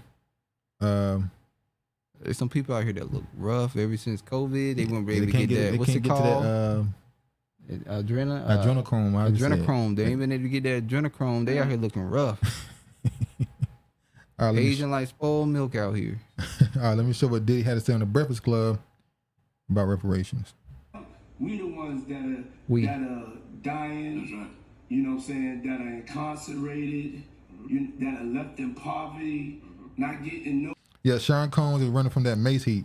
Yeah, Mace been on his ass, saying he, robbing his artists. So he talking about reparations. Mace, owing Mace money, owing artists poverty. Money. He talking about all these things, but he owe people money. He putting people in poverty. Damn right. That's why I said his ass shouldn't be speaking. Yeah, I'm surprised that how you rob people that much and it's known it's a joke. Like, don't go to revolt because Diddy don't pay. Diddy gonna rob you. He don't pay people. It's like, how did they even get to that far? Like, how you let it get to that far? But yeah. Any money for retribution? What is it? Reparations. He didn't even know the word retribution. That's what he about to say. Yeah, he about to retribution, but they said reparations. Charlemagne and Diddy in the same room. Oh yeah. Text messages going off. Text phone was blowing up, boy. And on top of that, flooding our communities with drugs and guns, and they get in the damn pool. All that damn water gone. Water gone. Sit in the damn tub, the water gone. They like that movie. They like that TV show. What? What's that TV show called? The alien black dude. Man Who Fell to Earth. Man Who Fell for Earth. You know how he drunk all the water? Yeah, started throwing it That's up. how it be if they got in a anywhere. Hell, they go in the ocean. It might take half the ocean. Just two of them. They get out of the water and throw all the water up. Where the water coming from? Out of their ass. All this, and they still not trying to break us off, which that's the next level we gotta go to. So there really ain't no time for no other lives mattering right now but the tribe. You have to be unapologetically black and love your people and love your tribe first. If you heard something was going on, your ass would be running to your house first. You would not be going to your neighbor's house first. They'd be running to their house first. We gotta run to our house first. And we ain't got no time for like no internet, you know what I'm saying? Like white lives matter, to put that up against the black lives matter. No, we need to be focused on ourselves. So it's okay to focus on yourself, Diddy? So when you say tribe, what tribe are you referring to? Also, don't you gotta fix your tribe? You owe some people in the tribe. You owe some people within your tribe. You need to. I mean, if we was back in the day, your ass probably get stoned. Yeah, Diddy be up out of here. So, how many years?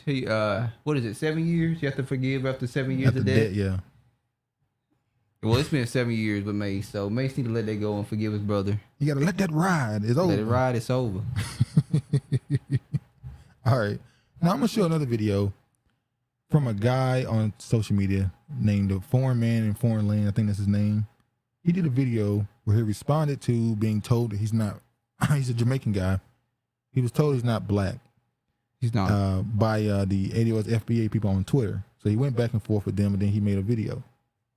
He's associated with a guy named FD Signifier. I don't know if y'all know him. He makes videos about those dudes on the manosphere and certain black issues and all this stuff. So he's associated with those type of people. And he did a commentary on what those movements are and what they stand for, in which obviously is from his point of view. So they tend not to tell the whole truth and such.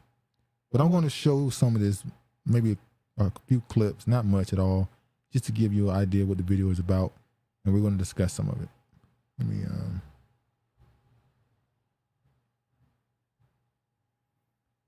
all right, it should be, hold on.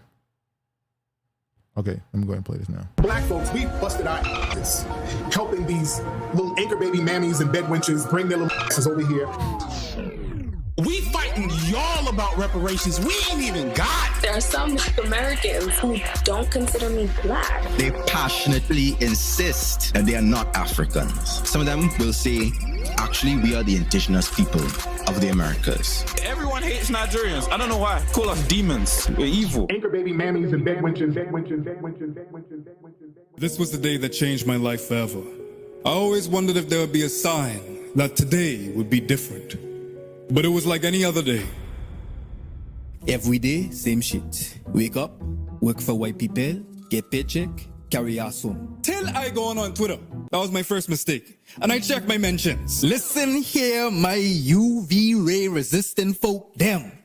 You getting a front row seat to black people business. Brought to you by Black on Black Crime. The Diaspora War Peace Treaty has been violated, nullified by one single tweet. A tweet from an account by the name of Henrietta Snocks.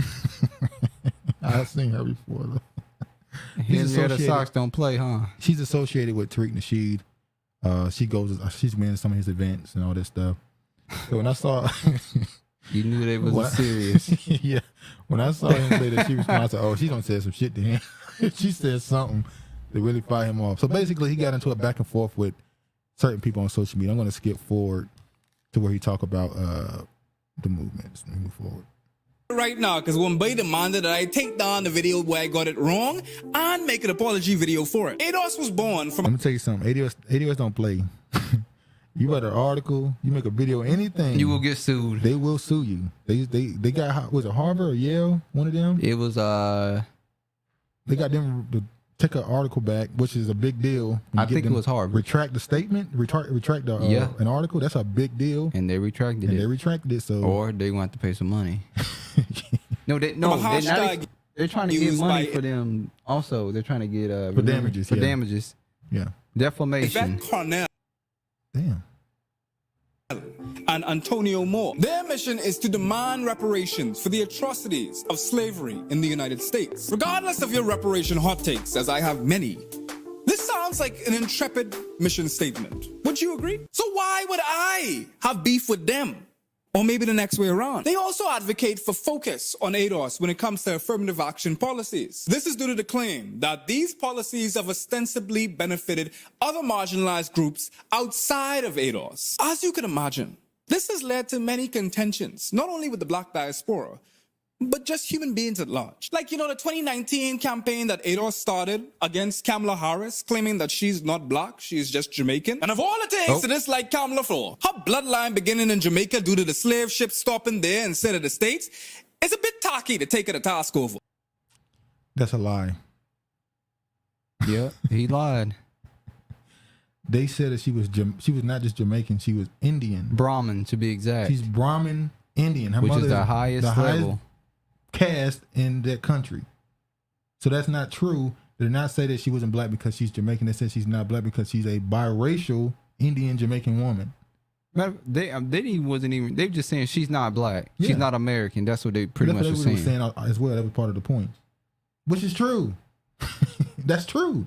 But he's trying to paint it as just focusing on it because she's Jamaican. She's not black. Yeah. Let me go here. Nativism claim that they made to America. I don't like how we're negating indigenous people of America. True African Americans are. What? You want to let it continue? Go ahead. Now, Jamaicans also say that they are native to Jamaica. I've seen that too, yeah. But when black Americans say, oh, we were here before, some of us, okay, was here before slavery. They'll say, oh, you're trying to take the indigenous people of America. The indigenous people of America they come from Siberia and Mongolia. Yeah. It's a known fact they came through Alaska to get down here. Straight, yeah. So what is I don't understand. Jamaica says the same thing. Also, I'm not going to show the rest of this video. This woman here, she's Jamaican American. She said that her parents told her she's not black, she's Jamaican. Exactly. Well, but she also later in the video said that when she came to America and the black American said, you're not black, you're Jamaican, she was surprised. And it was like, but your parents told you that too. Told you that. This is the problem. People think when I say the diaspora, when I say they're not black, they thinking about skin tone, which ain't none of us black, no way. We different shades of brown. Yeah. I'm talking about you're not black. You identify by your nationality, your country, where you're from. Mm-hmm. So when I say they're not black, I'm saying that because that's how they identify themselves. And that's how we've been identifying ourselves here.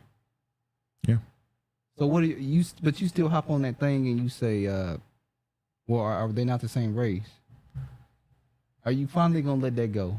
When these people themselves are saying, in our country, we don't call ourselves black. I keep asking you this question.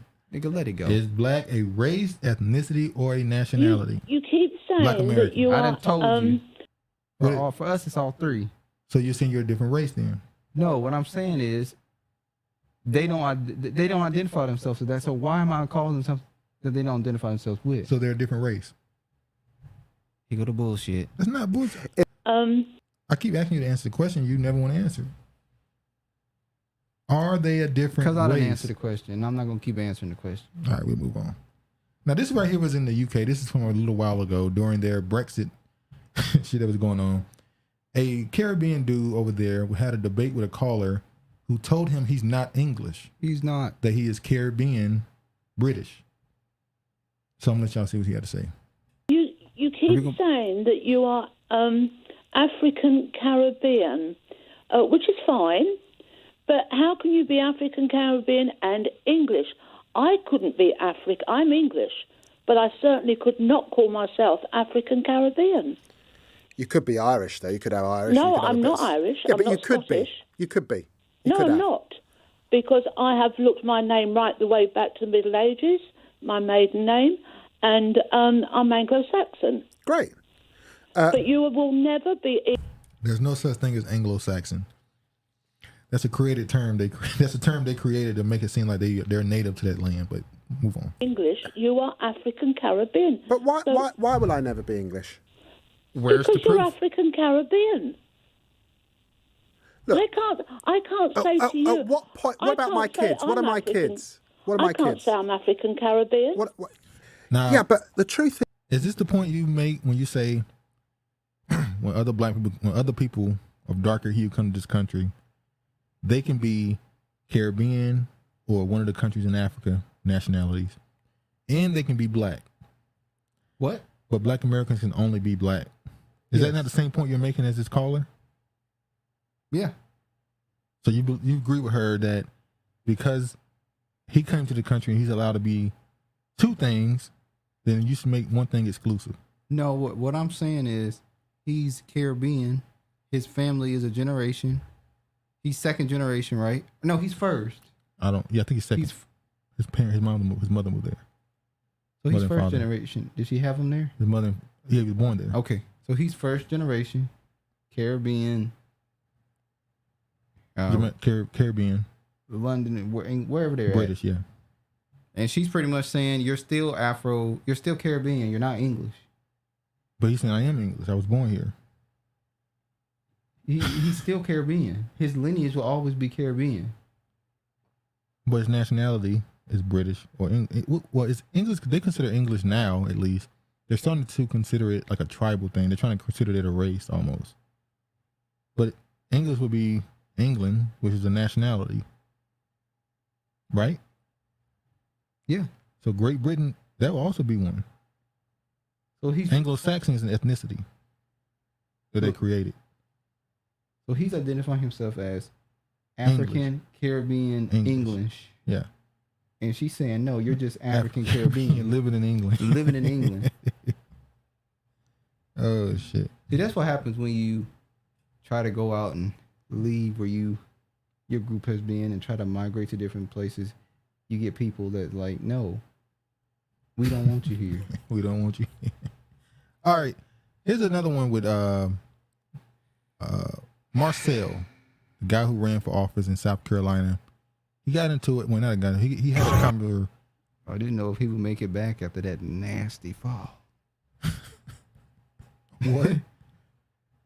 He had a nasty ending. How was it nasty? Ooh. All right, we're going to play the video. What about reparations? You mentioned essential workers, descendants of American slaves. We are the original essential workers, but we never got paid. We have reparations for Native Americans, Japanese Americans that were interned, Holocaust survivors. What about reparations for your people? You don't talk about it. What are you going to do for us specifically? Lydia's base. Huh?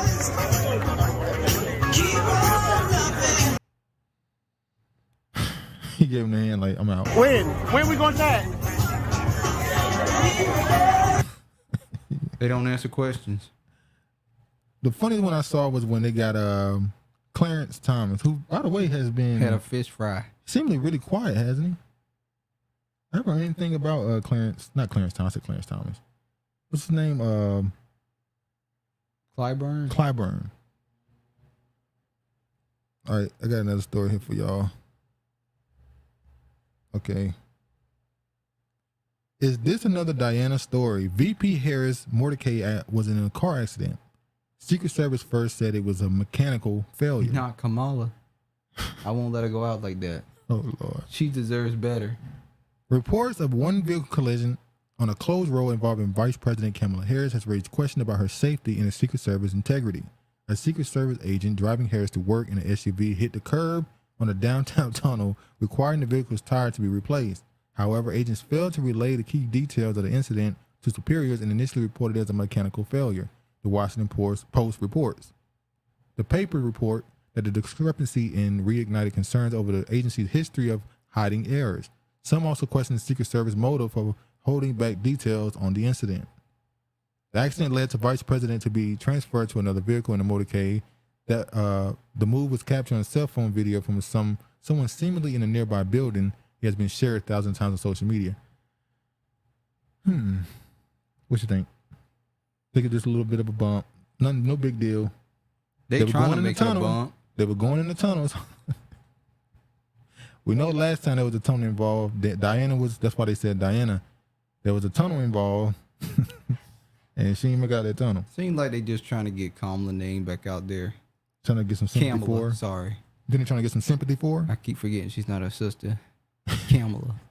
If this is a Diana story, one online user commented. A source with inside information about the incident told the Post that the routine nature of the trip and the training requirements for the agents sparked questions about how it could be happening. By evening time, Secret Service Director Kim Cheadle received information that the agency's Protective Intelligence Division did not accurately report what occurred, although reports show several other agents in Harris knew that the driver actually hit the pavement. So if she knew what happened, it's not a big deal, is it? Exactly. It's not a big deal. If she knew what happened, then move on. Biden pardons thousands for simple possession of marijuana. The same person who criminalized it is now trying to be the face of pardoning stuff. No.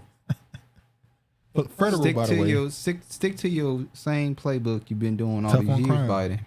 Which is funny, because in the 90s, that is when the Democrats tried to switch or take over the possession of the tough on crime initiative. The Democrats were the ones who were pushing tough on crime. They were trying to get what they called the moderate vote. We were coming out of the Reagan era, and they wanted to push the idea of Democrats being the ones who want to fix it. You see, the drugs, the war on drugs that they were trying to push, it wasn't working. We need to go harder. That's what the Democrats were saying. We need to go harder. They were trying to gain that audience. It was Biden who fought for this, who has, 6 crime bills, not one, not just 94. He had the 88, I think it was the 86 or whatever, the 80, the 83. It was 6 of them that he did.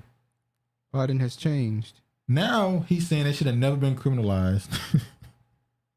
And, how many days are we out from the midterms? Oh, that's what this is really about. If he had known his son was smoking crack. And that's the crazy part. The man who was the toughest, the man said, cocaine and crack, you'll get a lot more time for crack. And guess what his son smoked?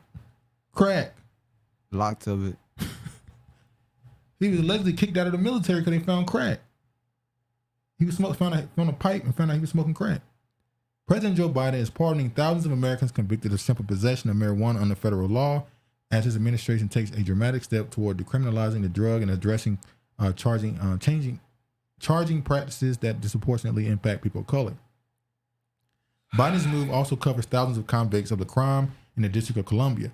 He is also calling on governors to issue simple pardons for the conviction of state marijuana offenses, which reflect the vast majority of marijuana possession cases. Biden, in a statement, said the move reflects his position that no one should be in jail for using or possessing marijuana. Oh, now that the government want to take marijuana and make money off of it. Yeah, no one should be. Well, your vice president. So when they want to start making money off of smoking crack too, then the crack won't be a offense too. Hell, they already let people run around here smoking meth. Yeah, give them what do they call those little that's tent crazy. cities? Not tent cities. Tent city.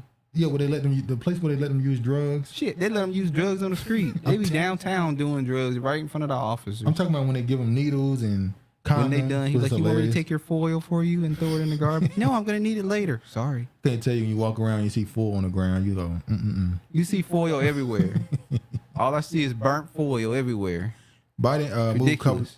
Biden in a statement, and we saw that too many lives have been upended because of our failure to approach to marijuana. It's time that we right these wrongs. According to the White House, no one is currently in federal prison solely for simple possession of the drug, but the pardon could help thousands overcome obstacles to renting a home or finding a job. So basically, he ain't getting nobody out of jail. All those are state, not federal. So all the people who are affected by it through the states, they don't gain anything. Well, he did say in the article that he's trying to convince the governors of the states. That means I ain't doing shit. That means I ain't doing shit because they're going to say, get out my face. Especially the Republican one. They're going to say, kick rocks. Alabama, Mississippi. This is the highest population. They're going to spit out their tobacco. Fuck out of here. Tough luck, bub.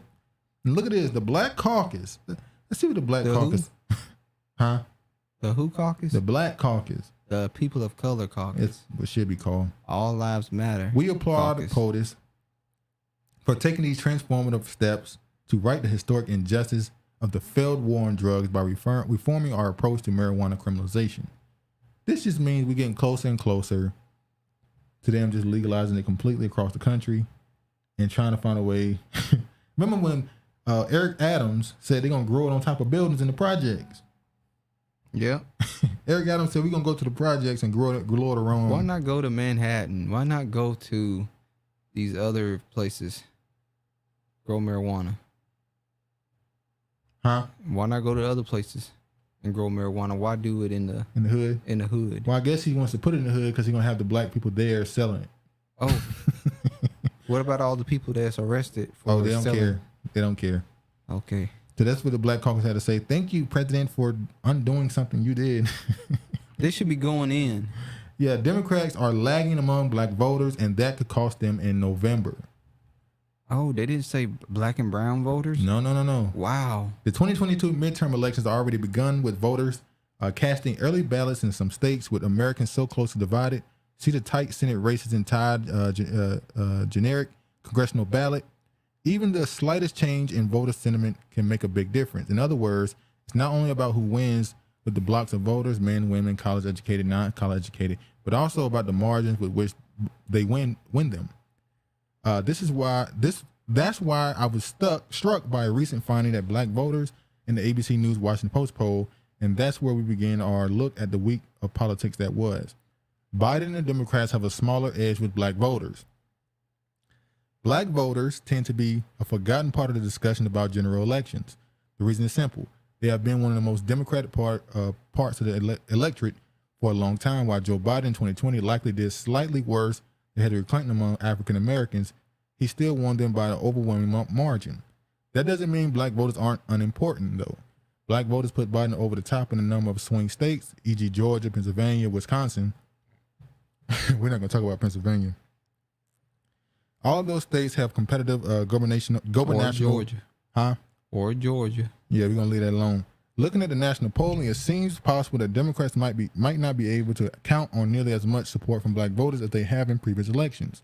An average of final 5 live interview polls of the 2020 election showed Biden with an 84 to 9% lead over the President Donald Trump among black voters, a big 75-point advantage. But this year, an average of the last 5 interview polls I could find gives Democrats a 74 to 12% advantage among black voters, a 62-point edge. On the congressional ballot, which usually asks respondents for some form of the following question: if elections were for Congress were held today, would you vote for the Democrat or Republican Party? So basically, they think they're slightly falling in black support. They should be overwhelmingly. That's the sad part. Falling in black support. It should be. Should be no question. I'm not saying it should even go towards the Republicans. I'm saying these numbers should be useless because you should be saying I'm not even going to tell you who I might vote for until they give us, or at least come out with a plan that you actually can pass. Did they ever pass that bill? What they call that bill? What bill? The bill that was supposed to be for black people. It wasn't Build Back Better. Better Back? Was it that one? Build Back Better? Was it that one? I think that was the one. It was 2 bills. The one he passed for Is it Build Back Better bill or act or whatever. That was the one he tried to pass in March of last year that didn't get through. But then he passed another one.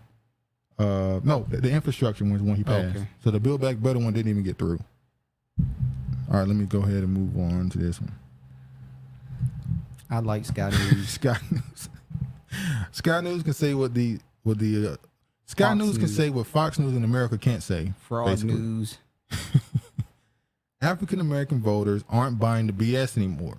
This is Sky News in Australia, which tells you it's so crazy. You kind of forget the importance of the American, how important they are to the global aspect of the world. Because everybody care about what's going on in your country, and you don't give a damn. Like that black, like that English, that African Caribbean English man. Yeah, he talked about African Americans, like how African Americans get to be African American, why don't Caribbeans get to be Caribbean English? Dang, I should have showed that part. Y'all don't fight for nothing, so. So other countries they have a channel. They have their not local news, but their news has certain segments dedicated to America.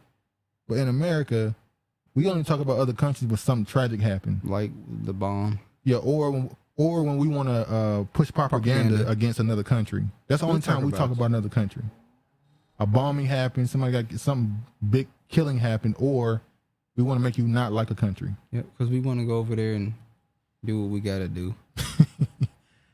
Sky News host Paul Murray says African American votes are often taken for granted by the Democrats, but it seems they now no longer buy the BS anymore in the United States.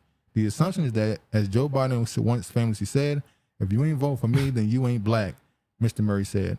That's how racist the Democrats have become toward one of the populations in the United States that desperately needs their help.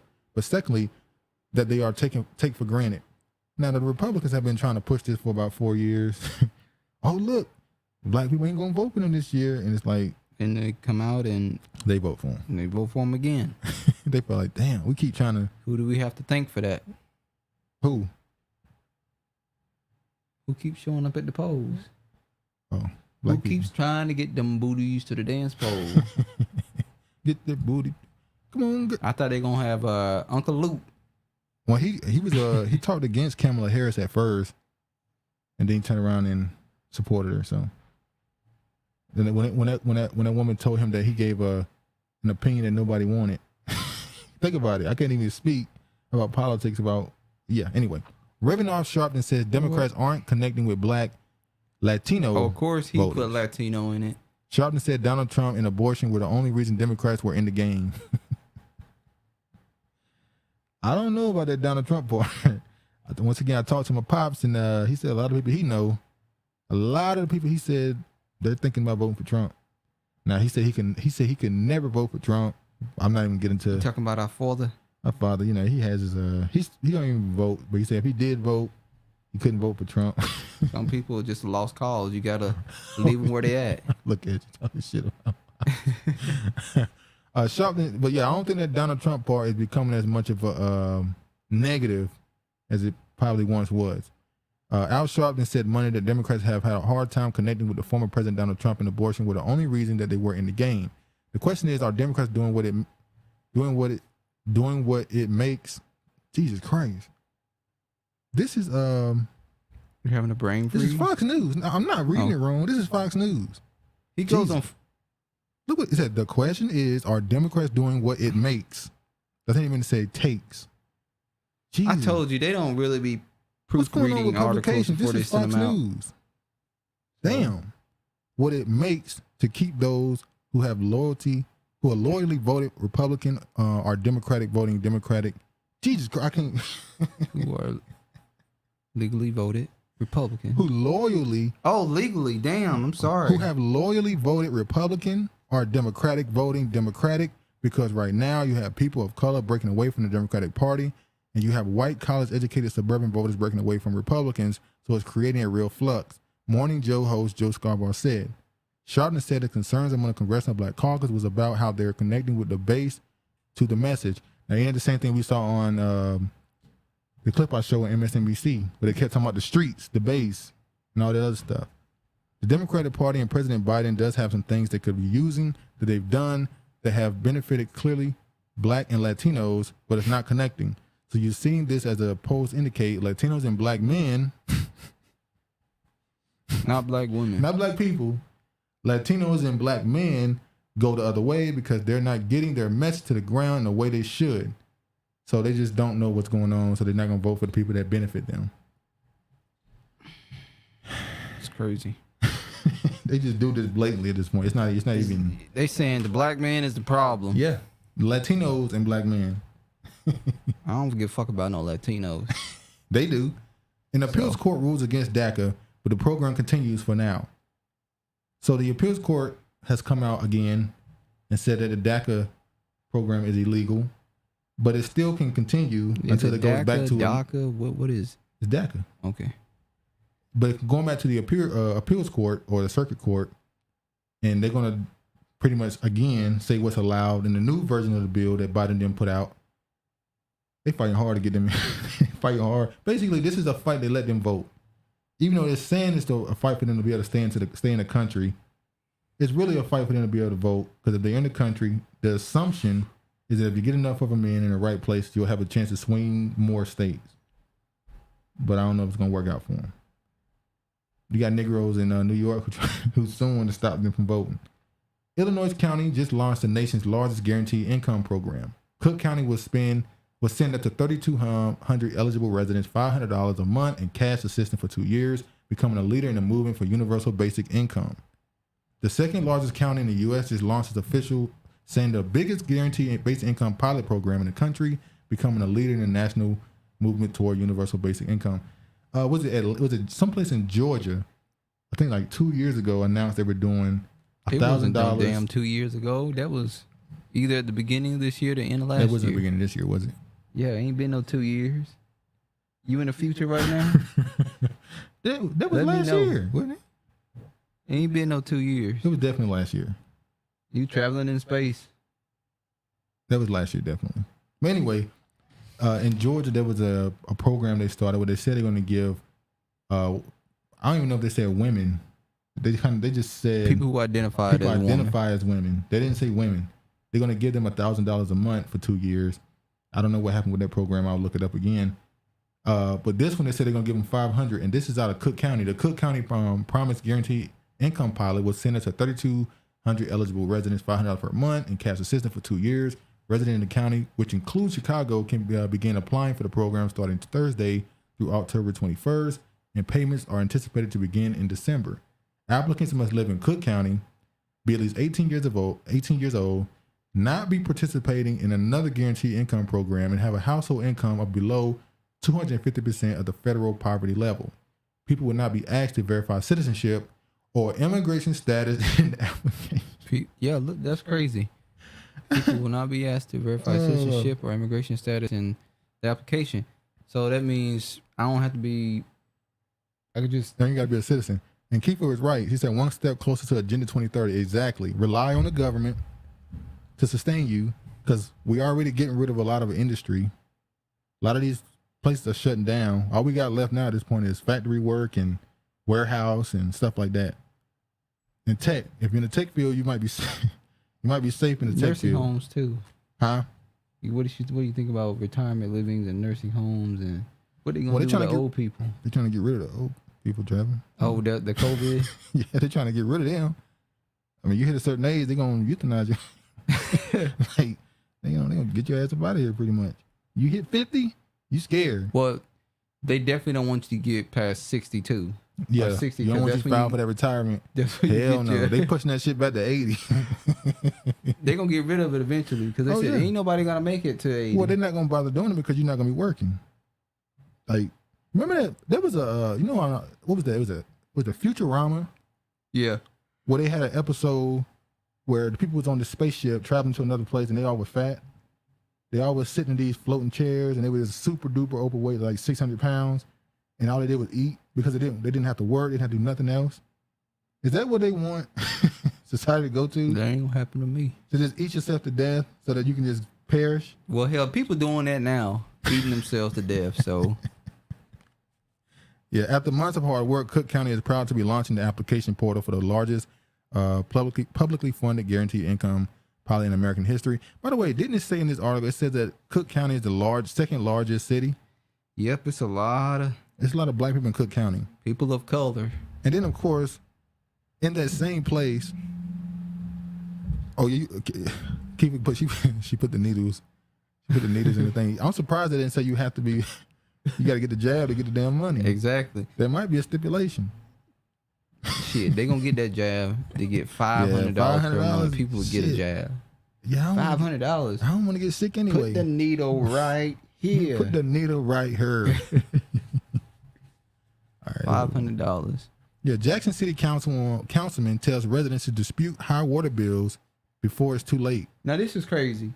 You telling me to dispute a water bill that I can't before it's too late? No, what I'm gonna tell you is get my water fixed before it's too late for you. That's what the residents should be saying. You saying you wouldn't pay anyway, didn't you? I ain't paying shit. And you say after and afterwards I ain't paying shit because I've been drinking this contaminated water. So y'all should be giving us some type of restitution for that. You want reparation? You damn right. So you don't want to do back pay. You want to get reparations for it. But yeah, that is crazy. You're basically saying, yeah, y'all got to make sure y'all go and tell them you're not paying these water bills because you weren't using the water. Yeah. Take that bill and burn it. Do like the French people doing, the Italians. They burning their electric bills in front of the damn government office. A Jackson City councilman says they better been saving them bills to create some type of fire for Warren. Oh yeah, over there. The Jackson City councilman says since the boiled water notice and water outages, complaints about water bills are increasing. Ward 3 Councilman Keith Stokes held a community meeting Thursday where he encouraged residents with high or increasing water bills to come out and dispute their water bills before it's too late. Deborah Boswell with the Mississippi Animal Rescue League says shelter operations have done that.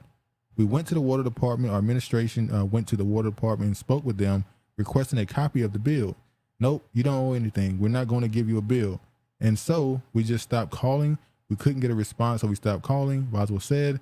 And then about a year ago, we got our first bill from the city, and it started out with an opening balance of $19,000. So they said they weren't going to send a bill. Then a year later, they sent a bill for $19,000. I ain't worried about nothing. So he's saying be careful, because they'll tell you they ain't going to charge you. Do you remember? I should bring this up with Keisha Lansbottom. What about? Oh, when she didn't pay her light bill? She was leaving money on her light bill. Hey, some people do that. They pay a little here, pay a little there. She was leaving money on the light bill. You pay the most important bills, and yeah. But washing your ass is pretty important. My uncle had a sign on his wall. Said if you're struggling for money, skip 2 car payments. Keisha did it. Future of Jackson Water to be hammered in private after council approves confidentiality agreement with DOJ. In a settlement that could determine the future of Jackson's water system will be hammered out behind closed doors. As a special called meeting on Thursday, the Jackson City Council approved entering a confidentiality agreement with the U.S. Department of Justice regarding settlement talks related to the city's water system. The measure was approved on a 4-3 vote, with councilman, I just all the names there, voting against it. Council members, those are the ones that voted for it. Lee says she backed the agreement because DOJ would not continue talks with the city if the agreement was not in place. So the DOJ, Biden's DOJ, would not continue talks with them if they made it public. So they had to make it private so they actually get an agreement. They sold out then. The public should know everything that's going on. And we were subjected to litigation if we didn't sign it because it would show we were not willing to move forward with them. Lee added, with so many violations, this is an effort to fix those violations. If we're not going to sign the agreement, we will be subject to litigation. Foot voted against the measure, saying that the city needs to maximize sunshine and transparency in this exercise. Hartley said similar concerns. We haven't been told the plan. We haven't been given anything, and now you want us to not have a seat at the table when the discussions are happening, and you want us to do a confidentiality agreement. He asked. You want us to know just to be dumb over in the corner, and that just doesn't work for me. So they didn't do it. They did do it. They voted for it. It is the U.S. Department of Justice's practice to negotiate with municipalities to direct all settlement communications through legal counsel and the municipality executive, with the understanding that the executive will present settlement terms with the municipal council for review and approval as necessary. Assistant Attorney General Todd Kim wrote in September 28 letter, and indeed, this was precisely what happened in the United States prior to negotiation settlement with the city over wastewater system violations. So they're going to fuck people over, more than likely. They're going to find a way. Well, they went along with it. Huh? They went along with it. And this is the dude, Moses West, the guy who created the machine that turns air into water, gets the liquid out of the air. Yep.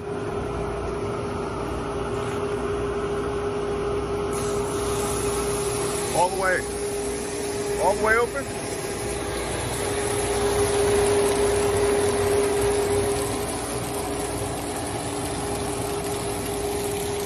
Now there was another. I think it was this might be the same guy who created it, and they said he had one in Flint, but it was destroyed. Yep. Somehow, he sent one to Dominican Republic or one of those countries. Yeah, I was confused about that one. I think he had one in another state, and it's like, who would destroy this? Like somebody who doesn't want you to use oxygen to create water. Yeah. Let me See, that's why back in the day you had a well. Yeah. On your own land. You had your own land. You know, you got places like University of Alabama that just take your damn land. So is that bail? Hold on, please don't tell me. Why they got a damn? Uh-oh. They didn't get you, did they? Huh? Please don't do this shit, man. Okay, here we go. All right. Oh, sorry.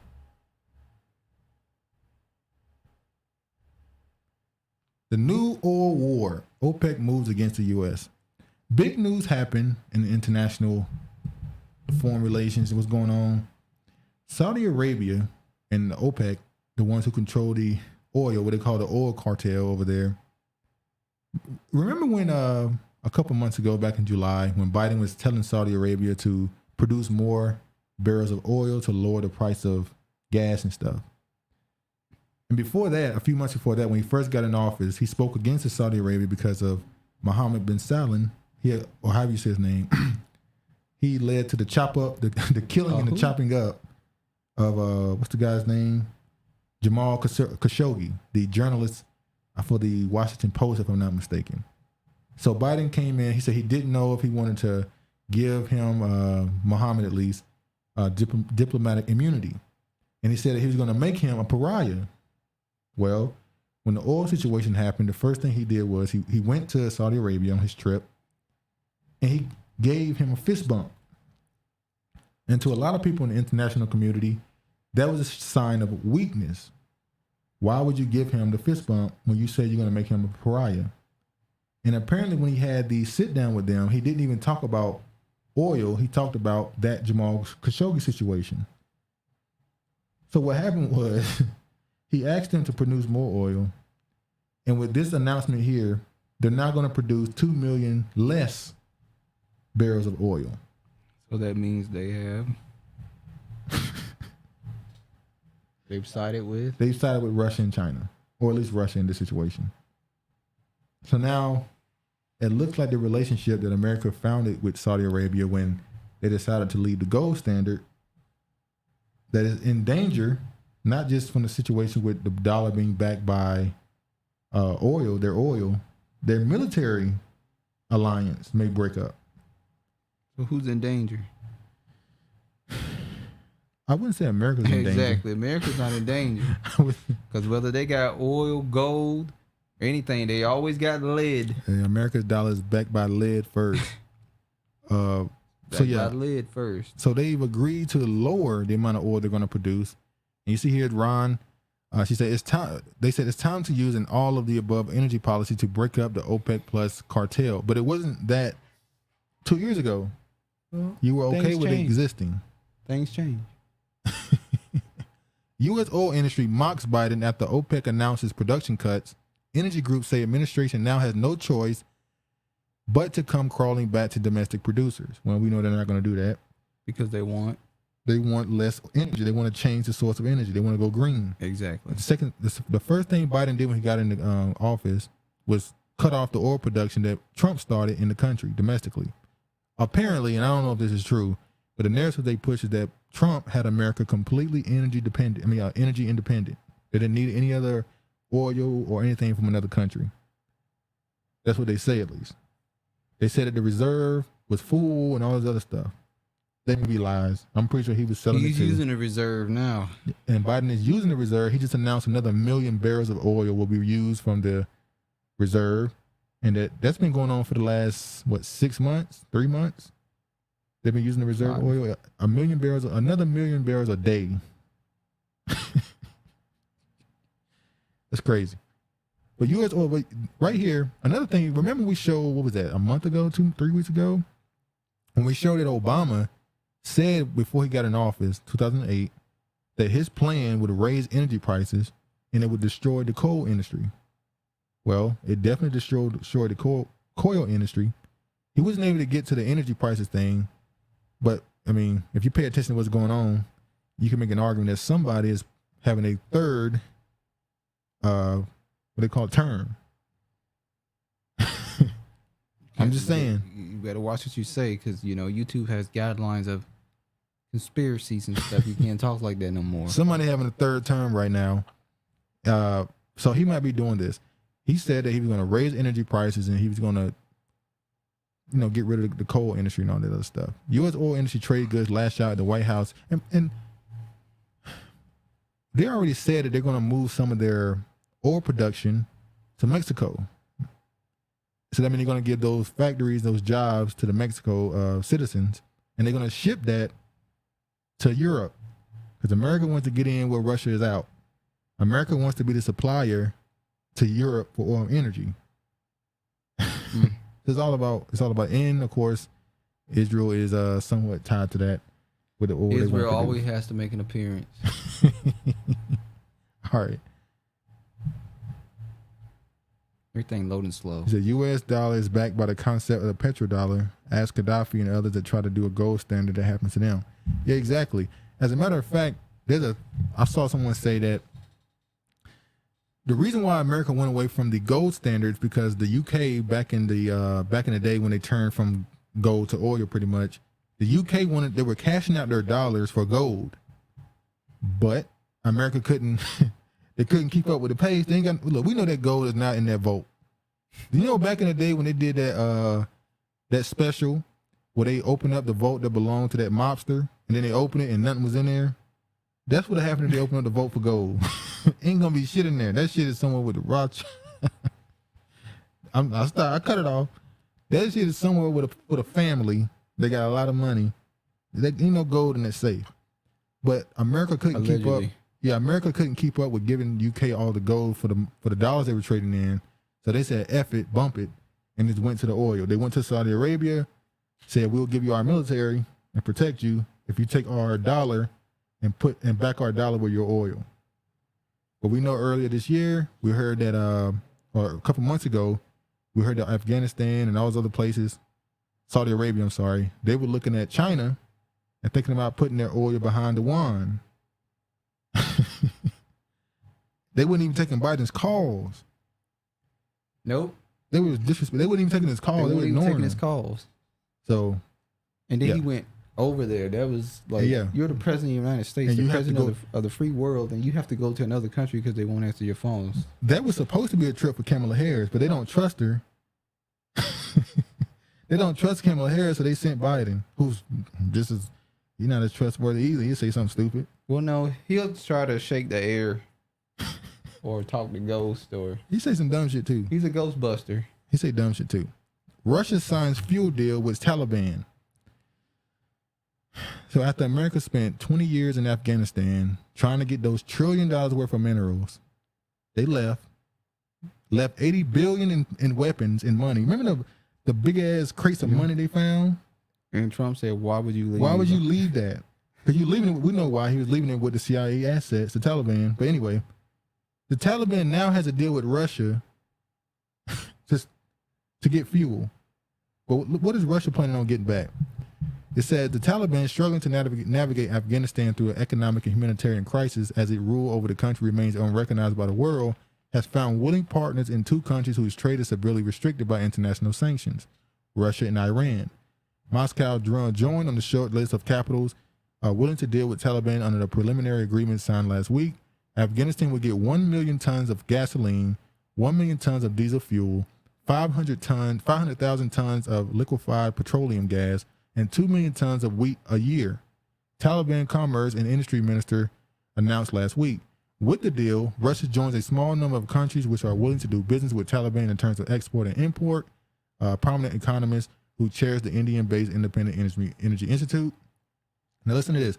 What Russia will get in return for a cash-strapped partner is much less clear, but it appears that agricultural goods and the prospect of full access to Afghanistan's natural resource wealth could be on the table. So basically, Russia's going to get access to trillions of dollars worth of minerals.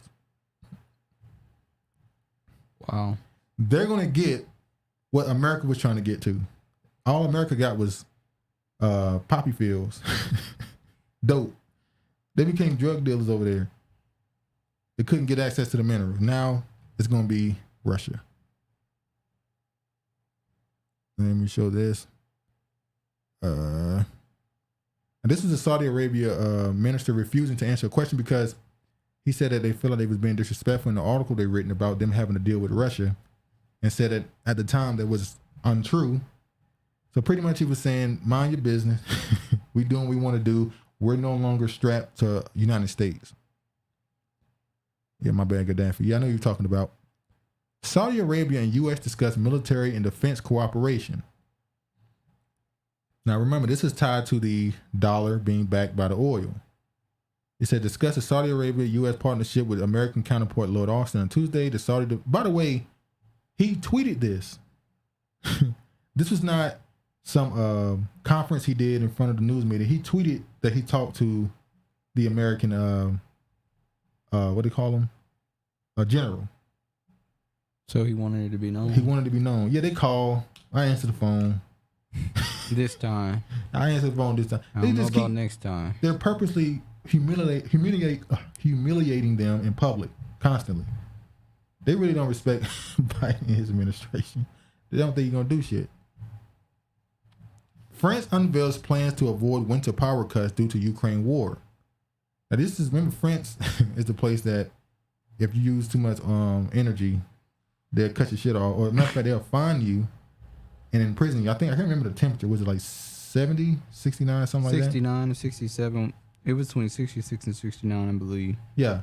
The French government on Thursday launched a package of measures that's cutting the country's energy consumption by 10% in the hope of getting through the winter without power cuts. Energy Transition Minister Ines Pierre-Renoucher told the crowd, which included several cabinet members, business leaders, and other officials, that the target was only the first step toward the objective of cutting energy use by 40% by 2050. So this is a continued. So this is not going to be something just for the next couple of years while Russia and Ukraine is going back and forth. This is permanent. This is indefinitely. They want to cut energy use. Once again, this is always about the building up the green energy mafia around the world. This is all about the environmentalists. EU energy pact vital to avert industry decline and unrest, he said. Hold up.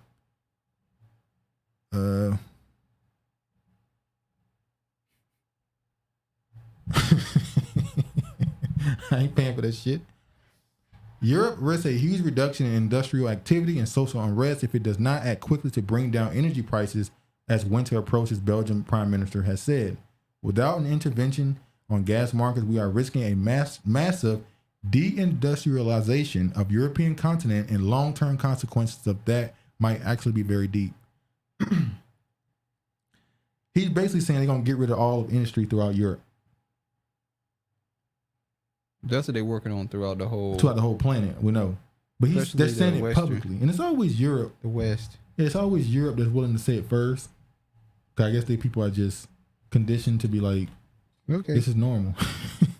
He's pretty much saying we're getting rid of all industry on the continent if this doesn't end soon. But he knows it's not. By the way, I didn't know that France had a prime minister and a president. Kind of weird. Macron is the president, and the woman, she's the prime minister. Plans to deepen Germany Rhine River to combat low water levels hit resistance. So they want to, because this is important for Germany and countries like that as far as trade, they want to make the river deeper so that it'll last in a later seasons. They can still travel and not have to worry about their ships getting stuck. Almost like you're not supposed to be using this to get your goods around. Exactly. He said, "Brethren, this is Regina. Brethren, you guys understand world politics well. Is this a personal interest you make a point of studying? Did you guys study in college, civics, law? Oh, nah." This is just that question, Regina. This is just reading headlines, paying attention to stuff, going on in the world. Hey y'all, I watched the replay. All right, Rosie, see Glad you stopped by for a little bit. Say hey. She said what? She said she's gonna watch the replay. Okay. But yeah, definitely didn't study this in no college. But I just read headlines and put stuff together. Watch other people who have interest in things, and you learn stuff. That's why we had an episode titled "News is Global." It ain't just what's happening in this country or what's happening to us in particular.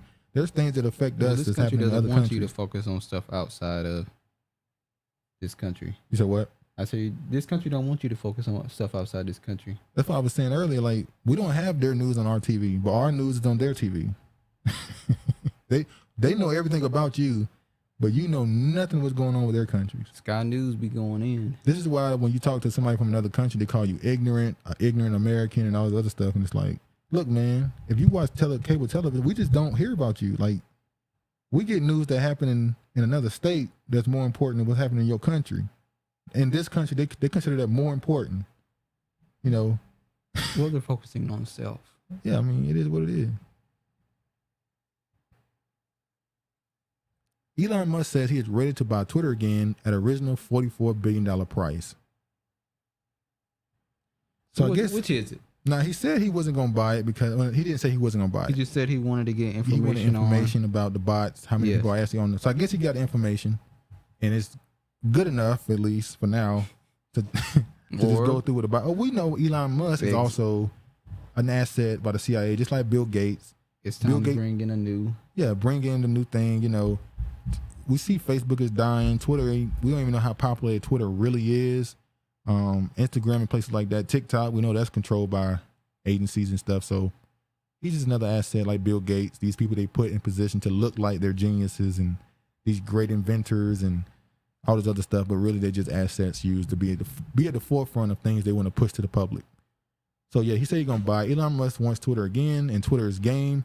The billionaire Tesla CEO has proposed to buy a company at a originally agreed upon price. We know Musk made a surprising turnaround not on Twitter, as has been his custom, but in the letter to Twitter that the company disclosed in a filing Tuesday with the U.S. Securities and Exchange Commission. But the blacks are willfully ignorant of the pale skins. Simmons and pale skins know all about the black. Exactly. They know everything about you. They know your history, why you think the way you think, why you do what you do. That's how they have entire groups dedicated to creating commercials for you. We talked about that with the cigarettes. Yeah. How they create entire campaigns on how to sell stuff to black people. They even, when they go to college, they take black history courses and stuff, white people. Why would a white person want to take black history? Because the enemy want to know who you are. You're supposed to know who your enemy is. You need to know things about him. We don't learn. The only thing we learn about white people is what they tell us. You know, they tell us, you know, in school who the good people was, the founding fathers, the inventors. They tell us about their quote unquote good people. They don't tell you about the other stuff they did, who they really were, who they stole from. A software CEO was arrested on suspicion of storing poll worker data in China. Now, this was considered a conspiracy theory. The right wingers accused a software CEO. I'm gonna step around it. Don't worry. They accused a software CEO who was in dealings with a company that dealt with voting data and stored the workers' data. They said that he had ties to the CCP. This was called a conspiracy and fake. A day later, he was arrested for stealing data and possibly selling it. Huh? He got locked up. Can't let me out. The New York Times initially formed the story of a... Man, stop stealing these damn articles. Ad block not as useful as it used to be because everybody got this shit right here up where, you know. Because they figured out the game. Ad block a few years ago was killing them. They said game recognized game. Ad block was killing them like 4 or 5 years ago, boy. But yeah, basically, I just pretty much told the story. The guy, Eugene Yu, he's at the front of a company called Conic, right here, software company. Jesus. The software company Conic has secret ties to CCP and gave the party access to personal information of about 2 million U.S. poll workers. Well, we know that China also, when they had those Army Games or Army Olympic Games a few years ago. I think it was 2019. They were taking DNA. They was apparently taking a lot of the American soldiers' DNA. It seemed like they're trying to create a super soldier over there, just like America. So yeah. So now they're taking the data to know who you are. Same thing with the DNA testing during COVID. Biological warfare. Yeah, the COVID DNA testing, not DNA testing, the COVID testing, a lot of those testing, the DNA went back to China. So the Germinator, scientist, engineer, machete-wielding cyborg plant. I'm only showing this to say why. Why? Did they do it just to do it? It's a weed whacker? No, it's just a plant. They put these things on it to read the signals coming from it. Because, they say plants are alive. Mm-hmm. And it just, because they turn the signals into movements with a robot arm. And why are you putting a machete? Wait, why? Why y'all always want to weaponize everything? The plants want to chop somebody up. Yeah, people are getting an uneasy feeling about Amazon's Astro. A wheeled facial recognition armed robot being sold as a security dog, a family member, and a pet monitor is being called out as another form of private surveillance. Why not just have a dog? Exactly. Why not have a dog, a family member? What you need another family member for? I guess have another kid, I guess. A pet monitor. So the robot's gonna watch the dog. The Astro is a small robot that looks like a small canister vacuum holding a view screen. Many like the Astro have come before and many will come after. Tech culture publication Gizmodo says new capabilities for Astro push the device beyond sort of creepy and into biometric surveillance in a home and office. While Amazon, the Astro's creator, continues to frame the device as a golden hues, well, we've loved every story from buyers about how the parents and the kids can't get enough of Astro's personality. The robot is being integrated into Amazon's Ring virtual security guard function. Ring camera. I've been seeing a lot of those pop up. Well, we know why people getting Ring cameras, because there's a lot of stealing going on. Oh, yeah, it's crazy. I compliment the black male mind as a weapon and why y'all are targeted by Popo, exploited by politicians, as well as the so-called elite. Yeah, Popo. So-called elite and object of desire by the pink toes. Who said that, Regina? Yeah. The Sea Star has y'all back regardless of whom you choose to love. Hey. What'd she say?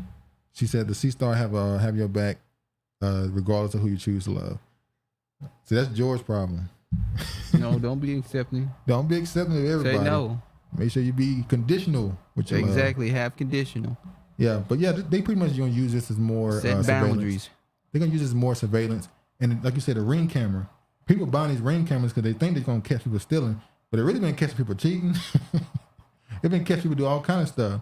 They be walking up. That's what happened with Ime Udoko. Yeah, the wife was on the Ring camera having this. She was talking about how good he was hitting it, and she got caught on the ring. She just lost track of where she was. She just confused. She was confused after that night. She got a little hot. She had a fantasy. Started getting pink toes. Toes turned pink. they went from pink to red, blood red.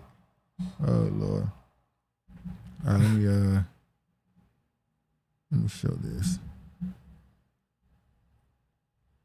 All right. Federal agents have evidence to charge Hunter Biden report. It'll never see the day of light. I'm even gonna show this article. Pretty much they saying they first investigated the relationships that he had with other countries and with these companies in other countries. They didn't even say whether or not they found something or not. They just stopped. They just didn't they just stopped talking about it in the article. They didn't say whether or not they found evidence or not. They just stopped talking about it in the article and said that actually they're gonna get him for tax evasion and buying a weapon, even though he knew that he had a charge of drug usage on him, felony charge. Like, that's it? Gun possession and tax fraud? That's what he's willing to go down for? That's what he's compromised himself? I guess that's what they're gonna get him on. That's what's gonna take him down. Hey man, they got rid of the mob boss with taxes as well. So let me show this. Serial killer eyed in Central California, slaying of 6 men. Yeah, Jeffrey Dahmer, is he? Well, let me Dahmer. Before we get there, let me show this real quick. Come on, thing, load. Yeah, fears of only a weak wrist slap for scandal-scarred first son Biden. We just said that. Nothing's going to happen. Another thing that happened is Biden's bizarre dodges on Delaware visit law make the president look guilty as hell. If you don't know, a few months ago, somebody put out a information request for Biden's home logs as president. As the president of the United States, he has to constantly record every meeting he has with anybody. So at home, at the White House, every meeting he has with somebody, he has to have that on the log. But for whatever reason, his team would not release the logs of his home in Delaware. Who's been there? Who have you met with? But you know they're making a big deal out of that with Trump. That he had meetings with people, phone calls, but when it comes to Biden, there's nothing to the story. There's nothing to it. Why doesn't the president want Americans to know who's visiting him at his Delaware residences? It's increasingly clear that Biden has, or believes he has, something to hide. How else to explain the bizarre denial met with by the Post and an appeal for the previous rebuff Freedom of Information Act request to the Secret Service for relevant news? I wonder who's visiting him, the CCP? His handlers? The denial? Maybe Obama. They don't want people, the big guy? They don't want people to know that Obama is visiting him at his home. There's nothing wrong with Obama visiting him at his home. But what are they talking about? You know. Are you asking him for advice? Yeah, he's asking for advice about, how's it going with being the president and things and such forth.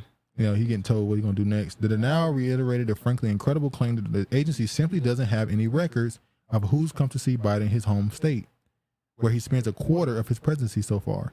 Really, nameless, faceless people are permitted to come and go as they will, at will, from the home of the world's most powerful man, with no paper trail created by the agency responsible for keeping him safe. As Kentucky Representative John Connor told the Post, the claim that there is no visitor laws for President Biden's Delaware residence is a bunch of malarkey. Cut the malarkey. Congressional Republicans, mustered by New York's own Elise Stinkfinick, are now crying foul and demanding a release. You ain't getting them logs, man. You ain't getting it, and you might as well go on by your business. Serial killer eyed in Central California slaying of 6 men. So there's a dude who they don't know the dude yet, but there's 6 killings that have been tied together.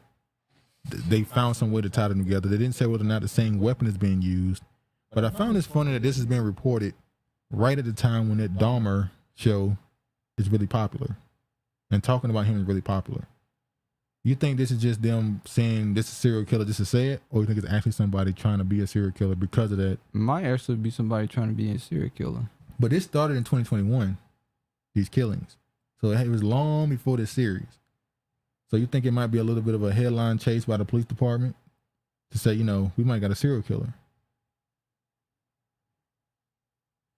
Possibly. Are they making something out of making an anthill out of making a mountain out of an anthill? It definitely meets the definition of a serial killer, says Stockton Police Officer Joseph Silva. What makes the difference is the shooter is looking for an opportunity, and unfortunately our victims were alone in a dark area. Police will not say whether all several shootings have been traced back to the same gun. How can you name the article that don't make no sense? Why y'all put out information that y'all... Not planning on telling the whole story, don't tell it. Pro-trans group behind Virginia school walkout plans to rehome gay kids who hate their parents. What? This sounds a little bit like kidnapping and trafficking when I read this. A Virginia pro-trans group with Democratic ties says that it will help gender-confused students leave their families and rehome them with new queer-friendly guardians instead, according to the internal materials obtained by the Daily Wire. The Pride Liberation Project, which also says it will give money to students who run away and hide from their parents, garnered glowing a headline September 27 when it organized 12,000 high schoolers to walk out of class to protest a draft policy saying that schools should not hide a student's gender transition from his parents. So wait, they're now saying that a child can hide the fact they had a surgery? Well, remember we talked about that a couple of months ago where they were trying to make it seem like they're trying to introduce this policy where you don't have to get permission from your parents to. Yeah, they did that for the jab too. Yeah, they have to tell your parent.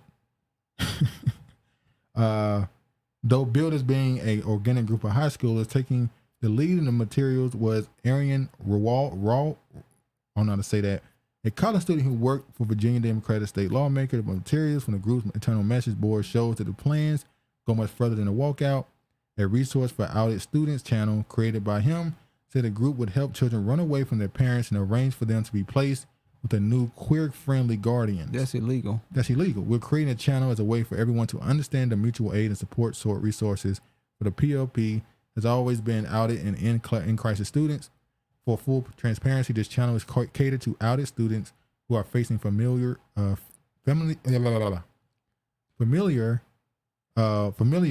rejection or need to leave their home for another reason. It'd be different if he was creating a center where kids could go to, but he's sitting here talking about, no, you need to just leave your parents out. And even then, if he creates something, their parents still have to approve for them to be able to go to this place. Or you're going to help them run away. That's illegal. That's trafficking.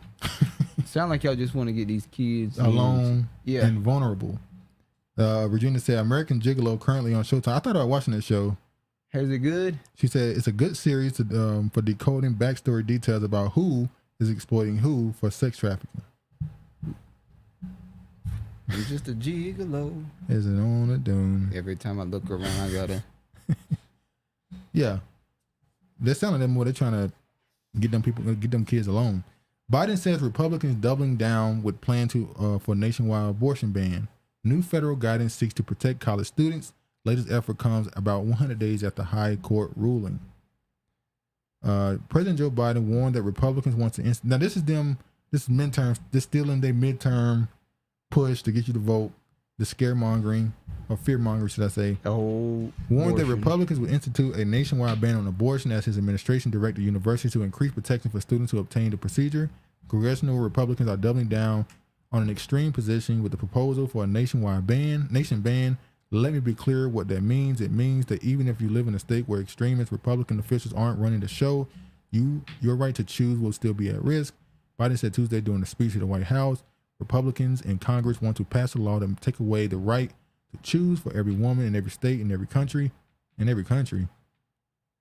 Is that county? I'm sorry, county. And there's no pushing back. They fucked up again. Biden said, "You the one." Biden said, "Your ass can't read." And there's no pushing back from it. Also, Kamala Harris, she's also a part of the campaign. Harris latches onto our abortion issue to boost Democrats in her own political fortunes. We saw earlier they were trying to get rid of her. Trying to get attention. George said they treating kids in Austria. And Australia treats in citizens when it comes to LGBT agenda for kids. Oh yeah, Australia. Yeah, I know what you're talking about. Yeah. What's this right here? But yeah, Kamala Harris, she's also pushing that agenda as well. And this is what the Democrats. This is really the only thing they have to latch onto. That I agree with Al Sharpton on that. The only thing they really got left at this point is the abortion thing and Trump for a lot of people still. Now I can't show this. But this is me showing that the Western influence around the world is so strong that even Iranians, it's affected them now. And keep in mind, those Iranians are typically very strong culture, Muslim. The fact that you have the feminists, not even feminists, they're more so, the third or fourth wave feminism. They falling for the stuff where they have to get naked at their protests. Even they doing it. Countries that got culture that strong, the citizens are still doing stuff like this. Virginia said, watch it because there are a lot of black people, mostly men, and I'd be curious to hear what y'all think about how they're being used in various roles. American Gigolo. Yeah, I'm going to check it out. Sorry, Trey had to go check the phone right quick. He's back now. Virginia said, watch it because there's a lot of black people, mostly men, and I'd be curious to hear what y'all think about how they're being used in various roles. American Gigolo. Yeah, we're going to check it out. Okay. But I was talking about how we need a show because ever since we saw one show from that Travis loves that show. I like the show From. If you haven't seen it, check it out. See, I like it because I've never seen Lost before. So well, it's like Lost, yeah. And the second I saw it, the first episode, I was like, this reminds me of that show Lost, but it's a good show. But yeah, I'm talking a while ago about how the Iranian women have been infected by Western influence. Yeah, they out there showing titties. Well, now they out there with the hair cut. That's what they do. Low. Isn't it funny? Isn't it funny how the first thing that they do when they want to liberate themselves is cut their hair off and go naked? That's the first thing they do.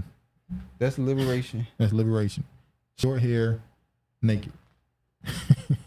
Well, they not naked. They just show their chest. Yeah, it's really just the breast. And men typically have short hair and they're able to walk around with their shirts off. Yeah. So they want to be liberated by doing that same thing. So they want to be liberated by turning into a man. Yeah. That's because they want power. Yeah, that's the penis envy. But yeah. All right, next thing I'm gonna show. This is Professor Jeffrey Sachs. He went on national television on a news show and pretty much said what we said last week, which is that America is more than likely they're the ones guilty of the Nord Stream sabotage. I'm going to play him saying it right now. Hold on. Okay. The destruction of way or another, we are going to the destruction of the Nord Stream pipeline, which I would bet was a U.S. action, perhaps U.S. and Poland. This is Hey, Jeff, we got to stop there. That's quite a statement as well. Why do you feel that was a U.S. action? What evidence do you have of that? Well, first of all, there's direct radar evidence that U.S. Helicopters, military helicopters that are normally based in Gdansk, were circling over this area. We also had the threats from the United States earlier in this year that one way or another, we are going to end Nord Stream. We talked about that last week, how Biden literally said in February that Nord Stream 2 will not open. And the lady asked him, how do you have any power over that? That's controlled, that's Germany. He like, we have ways, it's not going to open. Same thing as the Obama's puppet, that woman, she said Nord Stream 2 will not open. How do they know it won't open? How do they know something would happen? Because it's playing. Huh? It's playing. Exactly. I have a remarkable statement by Secretary Blinken last Friday in a press conference. He says, this is also a tremendous opportunity. It's a strange way it's a strange way to talk if you're worried about the piracy on international infrastructure of vital significance. So I know this runs counter to our narrative. You're not allowed to say these things in the West, but the fact of the matter is, all over the world, when I talk to people, they think the U.S. did it. And that goes back to our point earlier, how in America, we don't know their news, but they know ours. And everybody else is saying, America did it. Europe, all throughout all places around the world, they're saying America sabotaged that pipeline. They know they did it. Just to tell you, and by the way, even reporters on our papers that are involved tell me privately, yeah, well, of course, but it doesn't show up in our media. Professor, I don't want to get into tit for tat about what did or did not. Yeah, you don't want to talk about it no more. Yeah, they telling y'all to change the subject. Cut them off. The producer said, move it on. Regina said, okay, we started. Stop from, but I'll return to it since you said it's like Lost. She stopped watching it too? See, I told you. See, me and Trevor got into a debate. I said the show was like a 7, but he said it's a 10. He loved it. I said, and we went through the. Y'all have to take into account. Yeah, I'm not gonna backpedal. I said it was a 10. Yeah, but don't you have to take backpedal. into account that we know there ain't been no good shows on. No, but I think it's because you didn't like watch Lost. So you look at the show as mysterious. And I look at it what's as gonna happen next. Fresh pair of eyes who've never seen the producers on the show work and the writing and stuff. I wouldn't be surprised. That husband. So she said she stopped watching it. Yeah, she said, but she stopped. What episode? Well, how many episodes did you make it, Regina? What episode you start watching it, Regina? I already know. I got a number out of my head. You thinking episode 3? Yep. By episode 3, I wouldn't be surprised if you stopped then. The husband and the daughter are just terrible actors. Why is the town just sitting around not trying to get out? Like everybody just okay with staying here. It take you. Dude, some people have not seen the show From, so don't do any spoilers for them. Shush. Somebody at the door. Hold on, y'all.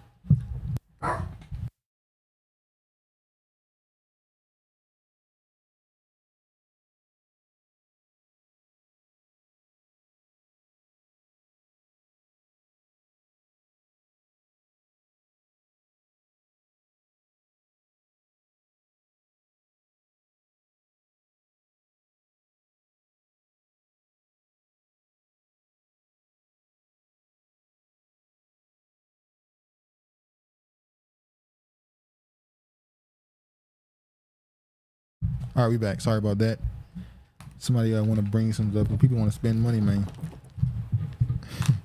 But yeah, the show probably made it about episode 3. I would say the show picks up probably around 7, 6 or 7. If you can make it to 6 or 7, it might be better for you. It never fell off for me. Oh, okay. Biden says Putin threats real. What episode did she start watching? She said, here, if you state America did it, you get accused of being conspiracy theorists. And from episode 1, but I fell asleep and have yet to return. Oh, damn. She didn't make it past 1. Well, yo, try to give it a try. You and your husband try to give it a try. Yellow Jacket. Oh, you like Yellow Jacket too? I like Yellow Jacket more than I like Outer Range. Outer Range, yeah. Outer Range, yeah. I like it. I like Outer Range. But anyway, might have to give it another try. Try to give it another try. Yeah, Biden says Putin threats real could spark nuclear Armageddon.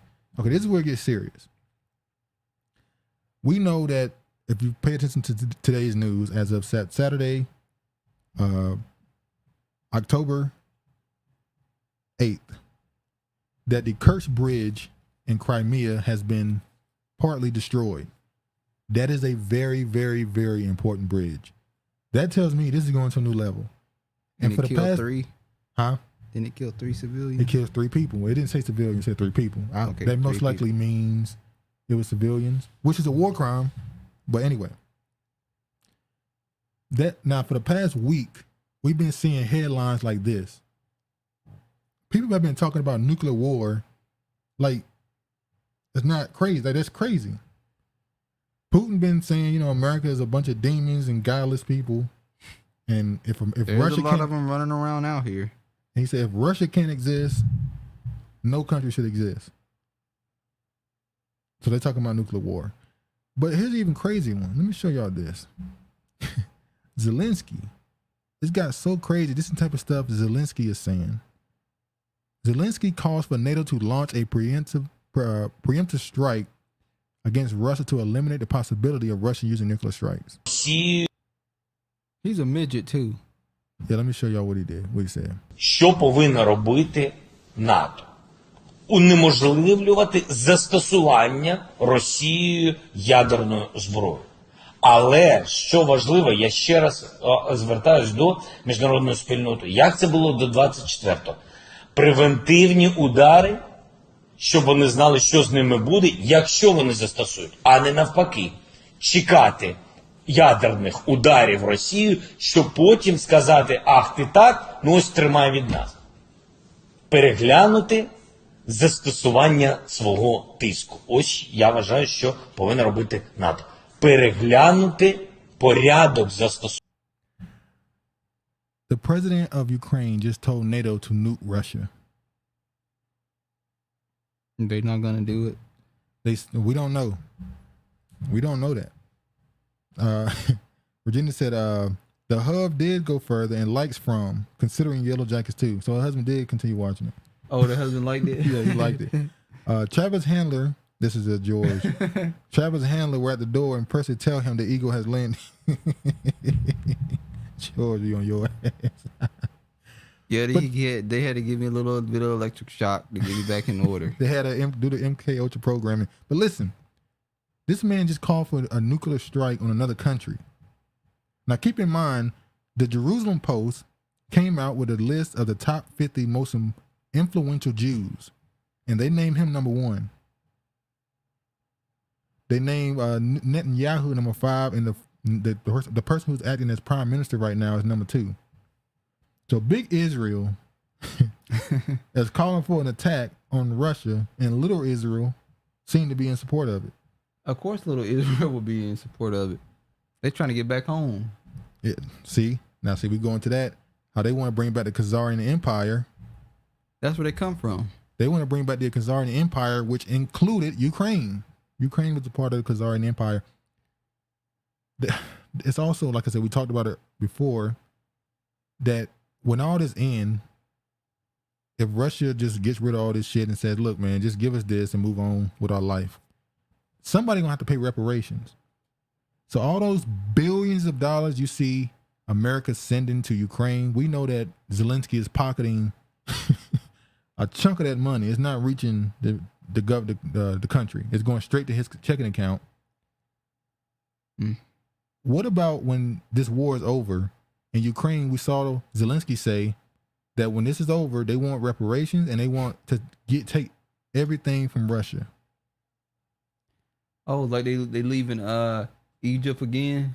Yeah, the Jews. They're saying we want Russia to give up everything. Now the people in Russia was like, "You tripping? You ain't getting shit. You ain't getting a quota. You ain't getting a ruble quota. You ain't getting nothing." But yeah. Also, I want to show this last article. Or these last two. On 3. That's 4, 5, 6. Damn. Yeah. It continues.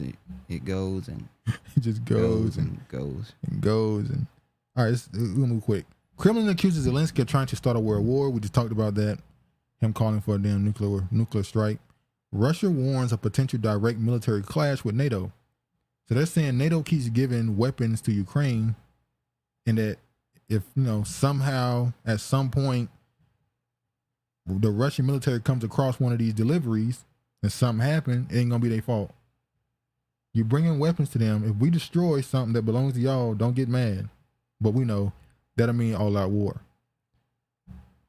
And I'll make sure to point out before that this is more of a religious war for them as well, as much as spirit. What should I say? It's being pushed as a spiritual war, as well as a change of the guard in the global powers. God put you in power, Russian Orthodox leader tells Putin on his 70th birthday, which is the same on his birthday. That's when they blew up the Kerch Bridge, and they played a Marilyn Monroe video of her singing "Happy Birthday" to Kennedy. Mm-hmm. Happy. They try to be funny. Yeah. Till they get nuked. Yeah, that's what's gonna happen. The head of Russian Orthodox Church, Patriarch Kirill, said Saturday that Vladimir Putin's reign over Russia has been mandated by God, congratulating the Kremlin chief on his 70th birthday. Well, God put you in power, put everybody in a place where they're supposed to be at during this time to execute a plan that has to be carried out. Things that's going to be done. So, it is what it is. This is a spiritual war for them. It's a spiritual war for everybody. You're right. But they say they're going against Satan, which is America. They're going against the beast, the dragon. The beast is the wine of the dragon. All over the world. Yeah, the wine of the dragon. Biden thinks non-nuclear threat will stop Putin. His military doesn't. We talked about this in this article. They went on to say that they want to find a way to decapitate Putin's administration, which is the same word that Lindsey Graham used when he talked about pretty much sending in the CIA to form a coup and kill Putin. So Republicans and Democrats want this war. It's a what they call it, both sides of the aisle want both Putin dead. Sides of the bird. They want the resources in Russia. That's really about. The Russian embassy responded by saying the Russian embassy responded to the publication in the media about the possible strike on the Kremlin. The embassy in Washington commented on the information that appeared to be in the media about plans allegedly being developed in the United States to strike at the Russian military political leadership, expressing the hope that it's someone's nonsense confirming their readiness to defend the country's sovereignty.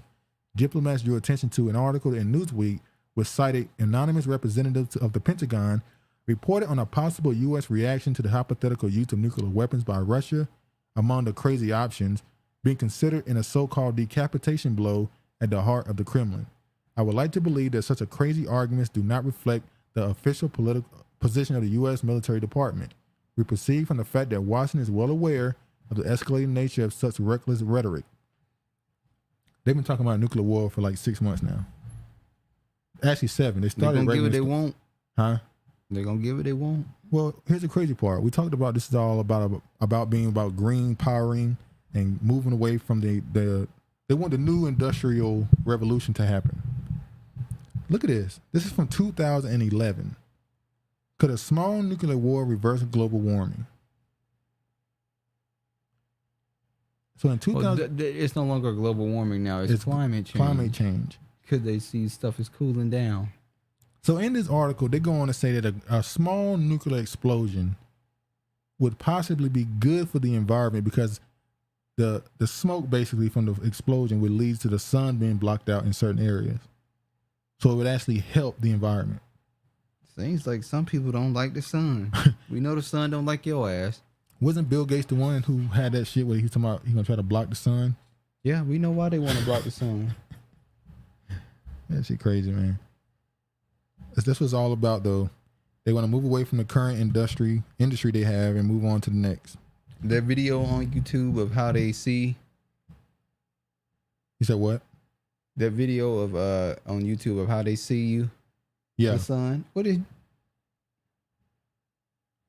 Kiefer said, I like how the media is still silent on the Nazis in Ukraine. Oh, they're not going to talk about it because they support them. They bring them to the White House. They brought them over years ago, right after World War II. They brought them over. They're the ones who created what's it called? What's it called? NASA.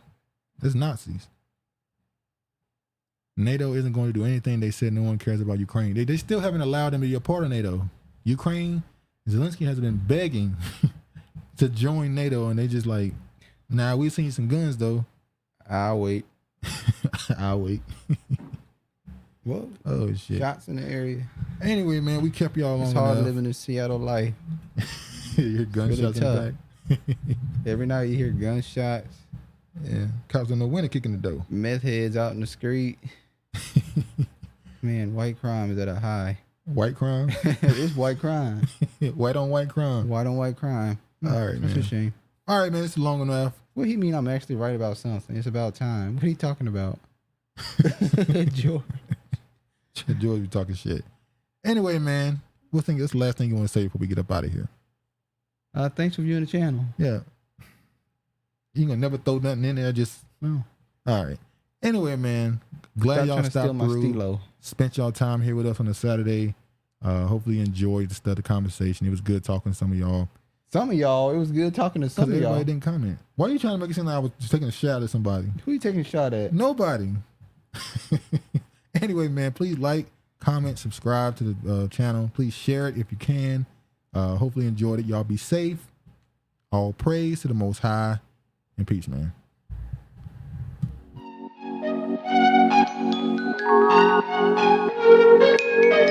Thank you.